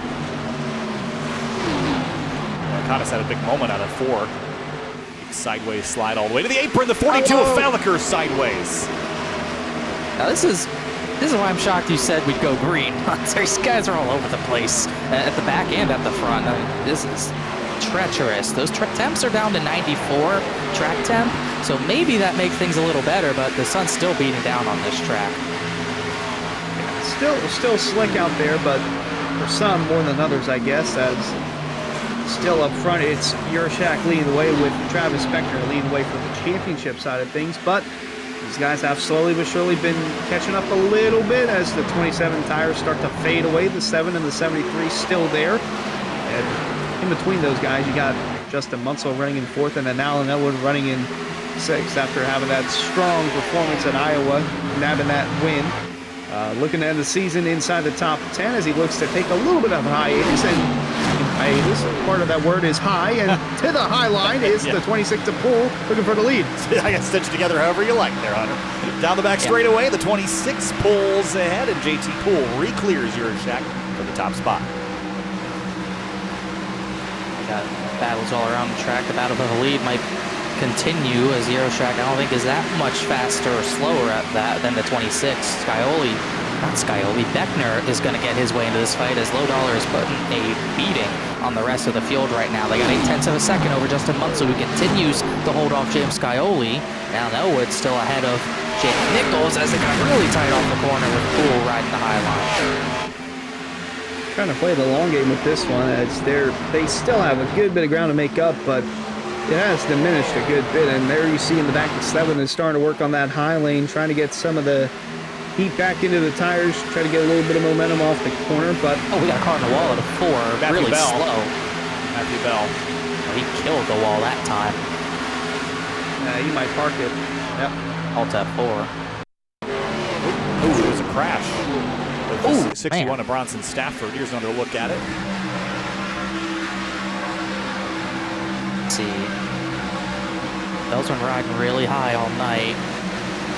And yep, tags the wall, and Stafford's there, and bam. Yeah, big hit there for the 43. And nothing he could do there. Shane Therian just, I think, hit the wall, but he kept it straight. He's having a tough night tonight, as Scioli makes his way up into 4th position. Just cleared Justin Munsell, as Elwood gives way to Jake Nichols at the same time. So now, with about 25 laps to go, the 2nd and 3rd in the title are trying to climb through the field. And does that change what Yeroshak does with Beckner on his rear bumper? Yeah, Yeah, half a second separates the 27 and the 7. The championship on the line here at Chicagoland. 25 now, going to be 24 to go for the Area Pro Series in the Season 5 finale at Chicagoland. The 7 has cleared the 6 of Munsell. He's working on that high lane. So is Jake Nichols. He's almost in the wall there. You see in the middle 1 and 2. Guys, they have 20 laps left to settle out the championship. If they have anything left in the tank, Kyle, we got to use it all now. I think the best thing that could happen to the 27 is that we get a yellow. Giving everyone a reset and having all 3 of those cars controlling out front, I think that gives him the best possible advantage. I don't know that he's got the car over Scioli in the long run, and James has been equal or quicker the last couple of times around. We'll keep our eyes on this lap time advantage. If he can keep the distance, he'll be all right. But once James is within a tenth and a half to 2/10 of a second, it's game on. Well, last time by it was half a tenth. Beckner was actually faster than Scioli, so the gap maintained around half a second. Jake Nichols was faster than both of them the previous time by, but along with a high line last, he's now getting around the 6 of Justin Munsell as those top 3 low-dollar cars stay in the same order, not battling anymore. Once again, Nichols was fast, Scioli was a touch faster. They were both faster than Beckner, but only just, as now we're 3, 4, 5 with the top 3, as now the battle is really for 7th. Elwood and Hearn are close in tow. Going to get the 7 of Scioli a little bit off his toes as well, with the 73 and Nichols just working his way through. And there you see on the left, the last lap by, the 7 and the 73 were quicker than the 27. But they have to keep that up over the next 20 laps or so if they want to have a shot at contending for the championship. Next time by is 20 laps to go. It's about 10 minutes worth of racing. Travis Beckner has the advantage over James Scioli and Jake Nichols. And he's got 2 teammates out ahead of him, but nobody protecting the Rick's Hot Sauce Supra in behind, or the Matco Tools Toyota Supra that lurks in 3rd. And these 2 teammates as well, interested to see how they race each other for what's second in the title. If the 73's faster, maybe the 7 would give way, but you really don't want to let the battle for the title kind of go away like that. So I think the best things for Beckner is his teammates 1-2 and being around his teammates, but I think the best thing that can happen to him is those 2 teammates behind him starting to battle. Is even with them not battling, they were not much faster than the 27 last time by. As a matter of fact, they were 100th slower. Look at the different lines of approach here. You're either all the way on the bottom or you're all the way on the outside. There's no in between. But I've noticed about the lap times is that it's kind of back and forth. But when they seemingly gain a bit more than they lose. So they are slowly creeping in on Travis Beckner. But I don't think it's enough to catch him, especially if they have to battle themselves, which Jake Nichols might be a hair quicker than Scioli here in the short term. But we'll keep our eyes on this again. 3, 4, 5, those are your championship contenders. Highest finishing driver wins the title. And Beckner is doing a great job defending. He's not sticking with his teammates, which makes me nervous, Connor, but he has been matching her slightly better the last couple of times. That time he's slightly slower. What I've been noticing is running the middle in turns 3 and 4. He's on the bottom 1 and 2, but it seems like he wants to be in the middle, not on that white line in 3 and 4, while it seems like Scioli and Nichols are now planting their cars to that bottom line in 3 and 4, getting some cleaner on the nose, while Beckner does not do the same thing. Once again, Beckner a groove higher. Maybe he's trying to get the left sides on that seam and get ripped up through the center of the corner, but didn't work last time. Half a tenth lost to the 2 behind him, as Elwood maybe scraped the wall, battling Cameron Hurd for the 7th position. And caution's out. Caution. It's Shane Abbey. Bronson Stafford's on his side in turn number 3. Whoa. What on earth is going on there? And he's not going to flip back over. Well, that changes everything. Changes everything. Everyone's still got 2 sets of tires left as well. And now this is something we haven't seen all week. A yellow inside 20 to go. Well, that and the car on its side. Yeah. Oh, ooh, this was ugly. Hey, these guys must have had a run-in before this. Let's see this. Oh, yeah, that's a boot. And then just gets wedged onto the wall. I haven't seen one of those in quite some time. I bet you this thing will be fascinating. I can't imagine Scioli and Nichols are happy with that.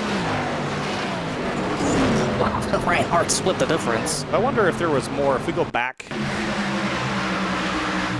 We've been behind him for a while. There had to have been something that led to this. Maybe when they were in that big pack, something happened, It but was so long ago, though.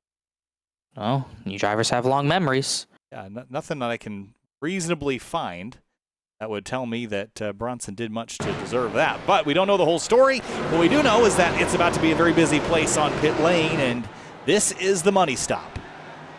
This is going to be interesting. I don't think I'd be shocked if we saw anything but 4 tires. And Scioli, Nichols, all their savings out the window. And at this point, it's going to be really tough with 2 teammates for Beckner to get to that 27, pending what happens on this set of stops, because we've seen Euroshak get the lead from that number 1 stall every single time they've come down. I don't know why. I have a hunch Skyler might take 2 tires. I might be wrong, but I feel like someone's going to take 2 tires in this, whether it's championship contenders or not. Left side's up. And no, he'll be taking 4. Hunch is out the window. Winner off pit road is the 12th and the 26th. Where's the 27? All the way back in 6th place. Oh my God. That's a bad miscue to happen. And I don't think it wasn't in the box. I wonder if he made a mistake. Yeah, he missed it. He missed his stall entering. Right here. Watch this. This cannot happen. Oh, man. Wow. This cannot happen. The crashed car was right ahead of him, too, so that can throw you off. But that is not what Travis Beckner wanted to see. No, that's such a sinking feeling. It is such a mistake to make. And it's easy to do if you got all these guys going through pit stalls. It's such an easy mistake to make. I'm shocked more haven't done it this week, because old tires with a slick pit road, it's easy to do. But that could not have came at a worse time. The strength of his strength of his race tonight has been short run, but we'll see if he can get back up there. He's going to restart 6th behind Jake Nichols, but 3 spots behind new championship leader James Scioli. That is big for that to happen. So they're going to go green with about 12 to go. The low-dollar racing teammates are going to be in the front row, so that's interesting to note, with the 7 and the 6 in the row behind them. But yeah, I still think there's some hope left for the 27 at Beckner. Not all hope is lost. I mean, he's been the better of the 3 drivers up to this point tonight. And like you mentioned, Connor, he is good in the shorter runs compared to the 7 and the 73, but with that being out the window, there's only going to be 12 laps to go when we go back green, so I'm not sure how much the 73 or the 7 are going to hold back. We'll see if maybe those top 2 can make a difference. Yeah, that's something I was going to bring up. Is I don't think Beckner's out of this at all. I think, the caution put him in a bad spot, right? The mistake on pit lane was his own. But what you can't do now is get in your own head. He's got laps left. It's not a green-white checkered. He's got 12 laps to get things done. And he's going to restart on the outside. That arguably gives you more mobility. And one of those championship contenders is to his inside. So really, I mean, he's going to go into turn 1 on equal footing with Jake Nichols. It's the 7 that he's got to worry about. And he's got 2 teammates up front that know the scenario. And while I don't think they're going to get that aggressive throwing crazy blocks and things, Connor, they're certainly not going to make it easy for the 7 of James Scioli. Definitely not. Those 2 are going to race hard. They're both hungry for a race win. Poole hasn't won. It's been a while since Euroshak won, when he won about 3 in a row. So he's hungry as well in his first race in a little while in this Pro Series. They're going to race hard at the front, and that's the best thing that can happen to Beckner. He's got to get by the 73 as well, but I expect things to get pretty jam-packed at the front with really everyone who's in the top 10 right now. I think any one of these 10 can win it, from the leader, Euroshak and Poole, all the way back to Alex Bell and Casey Lakatos. Even Jeremy Miller's in 12th, so you got a lot of hungry drivers top of the running order to get very stacked up. This is, once again, something we haven't seen all week. We've had long runs to decide titles. Monday, Tuesday, it's going to be a sprint to the end of the area season tonight.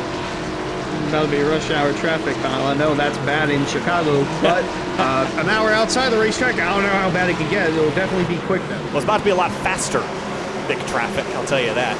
That 6 of Justin Munsell is right in the danger zone between all 3 of the championship contenders. James Scioli in that pink Rick's Hot Sauce Toyota is the leading driver. Look at the restart from the 27, and immediately green flag is back out. He's going to pass the 73 and the 26 to the outside. Pays to have teammates, him and Euroshak, certainly timed it up. Beckner's going to get in a much better spot because of that, but he did not get ahead of Nichols as easily, and Scioli's still going to get a jump ahead. Watch this slider from Nichols right in front of the 27. Munsell got door, he's weaving, he saves it, and now we're 2, 3, 4 with the top 3 in the title fight. Man, that was a big save from the 6 of Munsell, but to no avail as they're still 3 wide behind the championship 3. Elwood to the outside of that, but Yurashak leads with 11 to go. Scioli with the championship lead. Here comes Beckner trying to look to the outside to no avail. 3 wide behind him in the 1. Yeah, JT Poole is in the center of a hornet's nest right now. The 4 on the bottom, the 10 on the top. Both those drivers are hungry for another win. They're going to almost get close to banging doors, but it's the 12 of Yurashak that leads the 18 top to bottom to the ground floor. And here comes the 27 to the bottom. He tried to catch the 73 off guard, but no dice from the 73. Nichols didn't get to the white line, but Beckner did not really get a run off the corner because of it. This is really letting Scioli have a decent gap and not having to battle really anyone. Yurashak fast enough to not be in front of the 7. And Nichols, this time, he does not block the high side. He's going to give Beckner the way high line. Watch this run from the 27 into turn 3. Oh, big run from Beckner. He's got the 10 of Elwood giving him a tap going into turn 3. What does he do with it? He keeps it to the outside. Nichols going to keep low. Same with the 7 of Scioli. These guys just trying to manage their way to the finish as behind them, JT Poole slipping back all the way in 7th. Less than 10 to go. It's about to get really exciting here with this 27. He is in desperation mode now. Laps are clicking away. We might not get another yellow. He's right up against the outside wall, trying to find any ground he can. He's in the fence out of 2.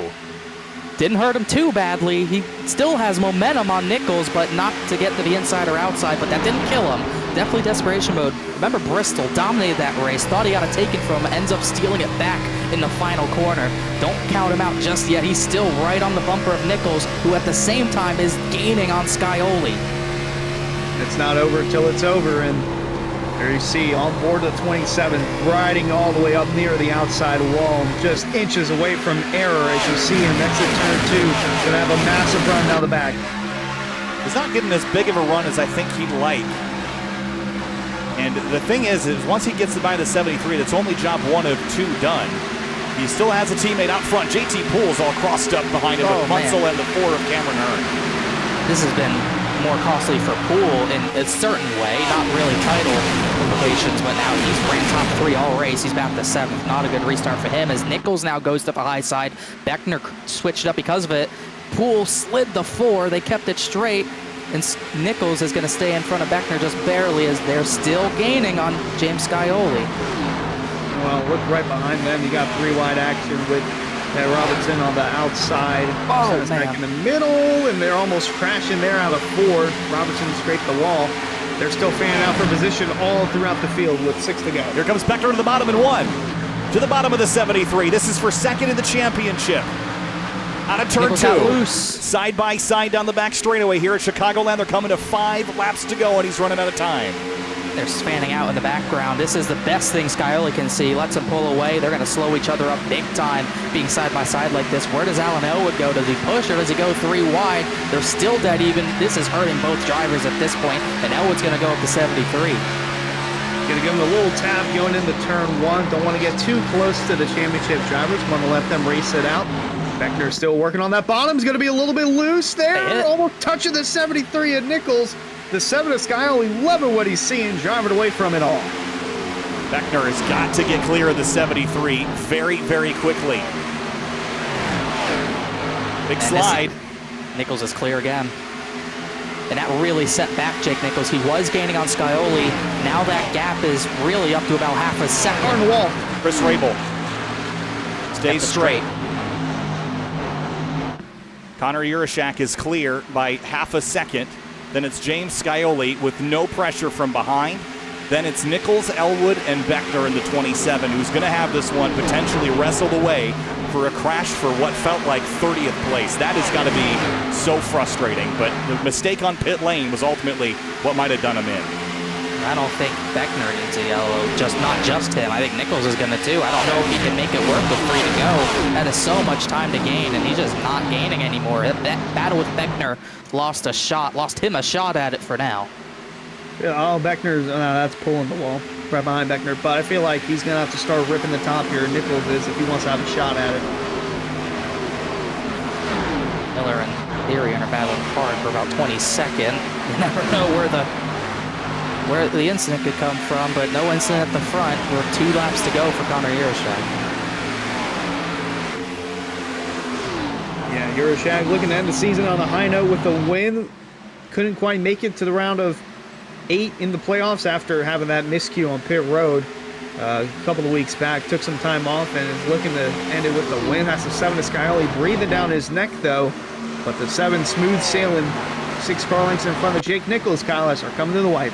Last lap at Chicagoland Speedway. 17 races ago, in the month of October, we started things off. We didn't know who would be the dominant force. There were some new names and new faces that were battling for this title. James Scioli returning to defend. Connor Yurashak, a new driver in the field. Jake Nichols, not new to area, but new to this championship. Connor Yurashak, though, didn't make it all the way to the championship 4. Had he done that, he might have been the champion, but he will win the race. But James Scioli, from out of nowhere, is going to win the championship over Nichols and over Beckner. And in a heartbreak for the 27, he comes home 5th. I picked that right.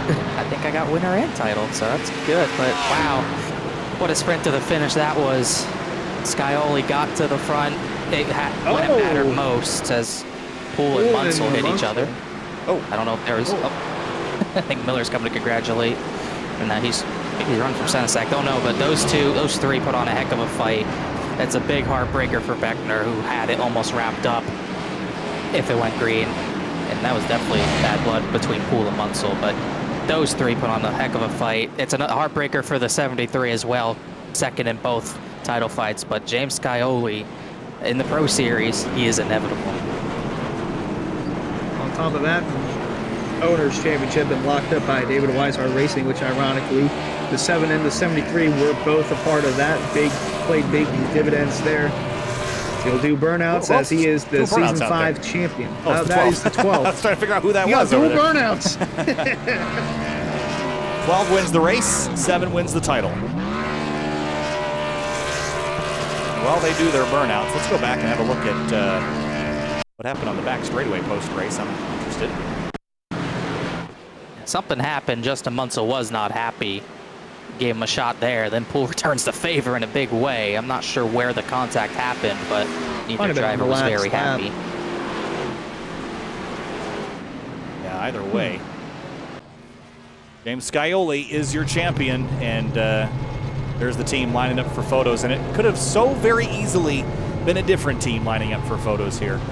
And you have to feel for the 27 because you don't know what would have happened had the race gone green, but I feel like he would have won the championship had there been no caution.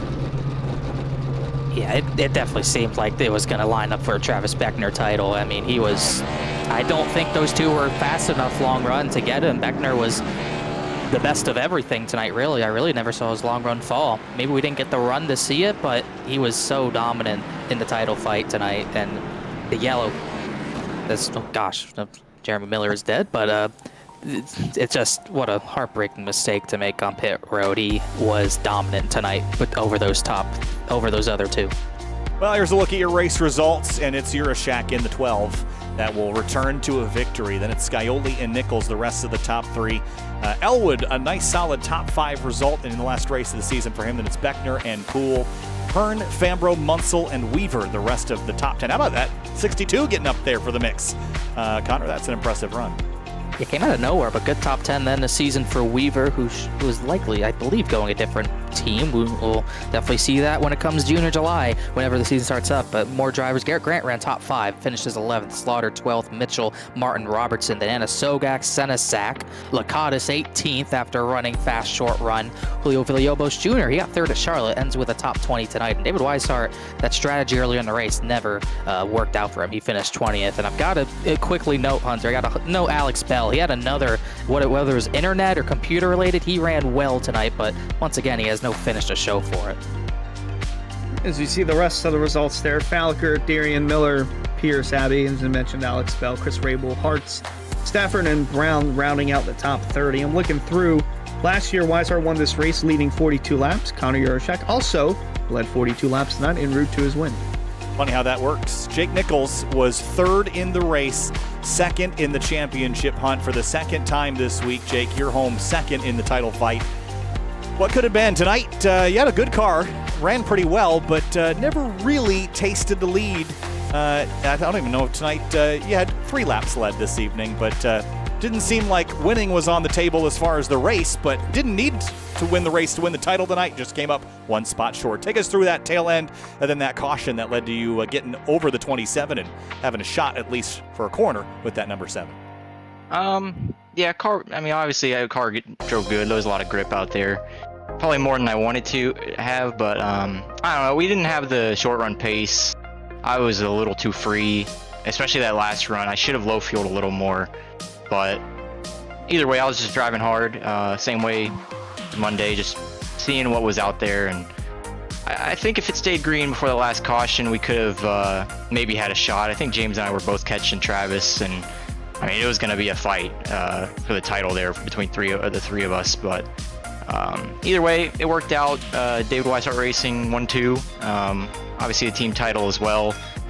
James and I were pretty damn near close to same speed the whole season, so it makes sense. 1 and 2 at the end of the day.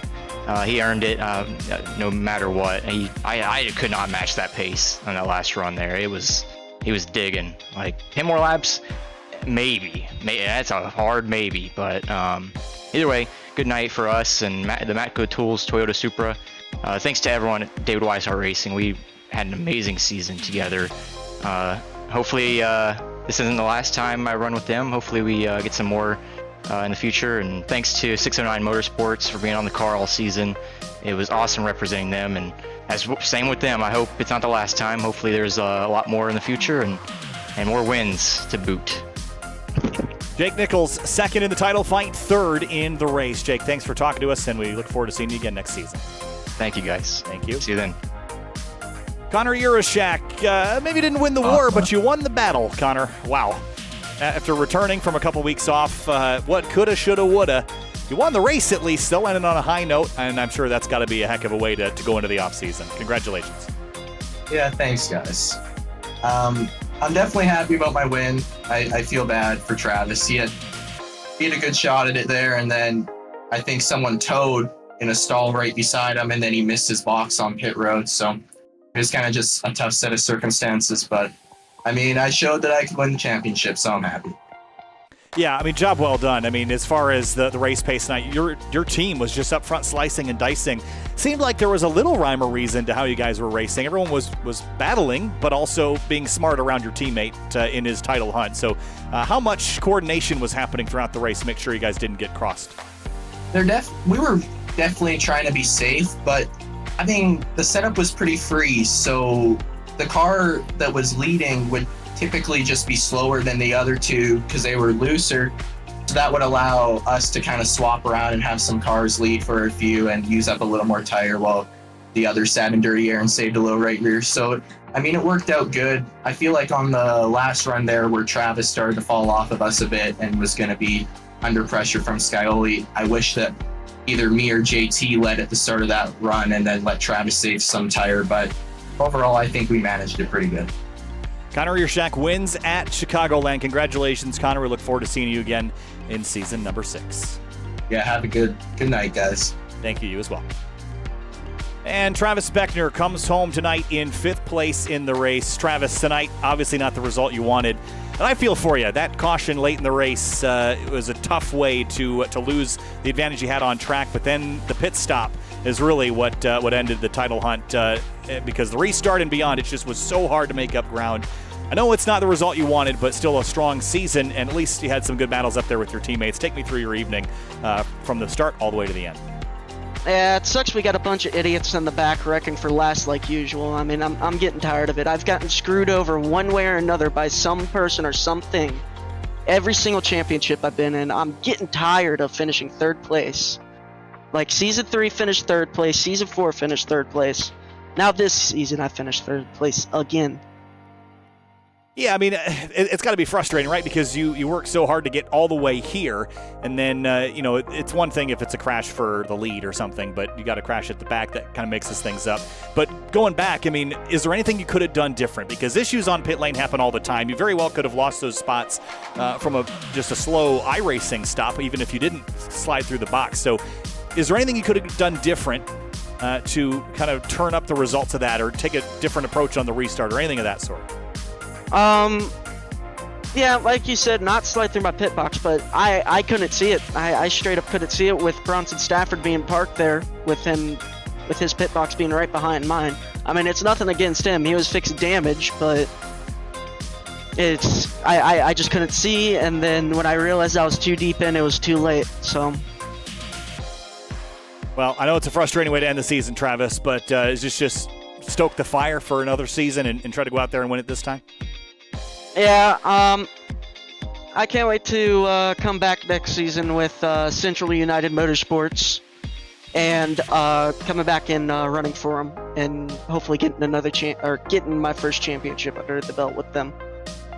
Travis Beckner, third in the title fight, fifth in the race. Travis, thanks for talking to us, and congratulations on a decent season, P3. And I know it's, again, a frustrating evening, so thanks for coming up here and chatting with us, and we hope to see you back. Yeah, before I go, huge shout out to JT Poole. I wouldn't have been able to be in this championship fight if it wasn't for him. He knew he wasn't going to make the first race of the playoffs, and he had a Road to Pro rounds. So he ended up giving up his playoff spot to me. I wasn't even supposed to be in the playoffs, but at least I got in the championship 4 with it. And another shout out to Connor Euroshak, Mason Kane, for I don't know if we got second or not. I think it was pretty close on points, maybe not. But if not, we got third at least. And huge shout out to everybody at Low Dollar Racing. And of course my sponsors, Calusa Pines, Celsius, Alien Gear, Area Shop, and next season got a new sponsor coming on board. No longer Calusa Pines, it's going to be the Hendry County Motorsports Park. So huge shout out to them as well. And can't wait to come back next season and do it again. And shout out to y'all taking the time out of your day to come broadcast this. Travis, also, thanks a lot. Congrats to James Skyley on the championship. And nice job, Travis. Thanks for chatting with us, and enjoy the rest of your night best you can. Appreciate your time. Thank you. Winner of the title, James Scioli. And James, tonight, there were probably points when you looked up at the running order and looked up at the relative box and thought, no way, with 5 laps or however many it was, 25 laps ago, could you run down that 27? But circumstances changed, and here you are. That last run, you were just unstoppable by the 73 and the 27, and it's title time again for the number 7. 5 wins on the season, and you come home a champion. You've just got to be stoked. Yeah, there were definitely quite a few points in this one where I didn't know if the saving method was going to work, and JT, Yurshak, and Beckner were all just kind of able to control the race up there. Them 3 were able to just get organized, get in line, and kind of save their stuff. And Jake and I really got stuck with people. You could really run hard on the short run. You could rip the top and make up a lot of ground. The problem is that you gave it up on the long run. So a couple times there, I just had to commit to the super save and hope they were coming back to us, and let Travis get to about a second lead there on that last run, and then just kind of started slowly chipping away. And it looked like right before we got the yellow there, he was starting to get really loose. So I wish that it would have stayed green. I think that I probably would have caught Travis, and then we would have been battling, and Jake would have been there too, and it would have been probably us 3 all brawling for the championship. But not too mad about the circumstances either to get the caution. Was able to get it to where they couldn't time the restart because Beckner was in the 3rd row, not the 2nd. And so was luckily able to just put my head down and click off some good laps there. Yeah, I mean, looking back at the season as a whole, I mean, as far as the stats are concerned, Jake had you in a couple areas as far as consistency, but just winning races in a format like this, it's all important. So looking back, are there areas that you wish you could have had a better season? I mean, obviously, championship's great, wins are great, but does it bother you that Jake was just more consistent? Is that a goal for next season, is to improve the consistency as well? Yeah, definitely a goal for next season, not just in this series, but just made too many mistakes, and I mean, got caught up in some different things in other series, but a lot of just mistakes and not good enough consistency, just pushing too hard at certain times, and definitely not as great. I knew it was going to be pretty much impossible to match my stats from last season and across all 3 series, so I definitely wasn't wasn't expecting that, but definitely was expecting a little bit more across all three. So yeah, just gotta stay consistent and get a little bit better, especially now after like the dynamic track updates and stuff. It's been a lot different. I'm really happy with how the setup was today. It was actually really, really loose, and you could kind of move around a little bit and still save in other areas. So it was definitely a blast, and I can't wait for next season. James Scioli, your winner in the Florida State Builders Area Pro Series. James, congratulations. Enjoy the off-season, and we'll see you next time. Thank you, guys, and I got to give a final shout-out to you guys for another amazing season of capturing all these races. You guys do a fantastic job, so hopefully we can keep you guys around for next season. Big shout-out to the admin team for another great season. I really appreciate all the work that they do throughout the whole year. And then big shout out to rickshotsauce.com. Code Scioli, get you $7 off there still. Dandles Candles, Matco Tools, Butt Kicker, Chris Sports Cards, Elwood Designs, Roderick Racing Development, and big shout out to DWR as well for capturing the team championship. James Scioli, congratulations, man. We'll see you around. Thank you, guys. And with that, another season is complete. 17 races in all three series and all the preseason stuff that went with it. Connor, your final thoughts on this season in general, because, man, there were some rough spots in Season 4, but Season 5 did not disappoint, now did it? Yeah, we had crazy finishes, crazy races, a lot of crazy action across all three series. The Pro Series shined a lot of green flag running, a lot of really close finishes. Had one finish that was basically a dead tie on Thursday nights. Thursday nights still disappoint. You got to tune in if you're not tuning in. But 51 races, points races down, and we'll gear up for maybe 51 more in a few months' time as Eric goes on hiatus, as we have 3 different champions this season. Michael Kerham Monday night, Jake Matheson Tuesday night, and James Scioli goes back-to-back on Thursday nights in the Pro Series. Yeah, what a way to cap off another great season of Area and the Florida State Builders Area Pro Series. Can't thank them enough for the support that they've given us all 5 seasons that they've been with us. Kyle, pleasure as always being with you guys in Sim TV. Connor Horn as well, Finney and Kuna as well.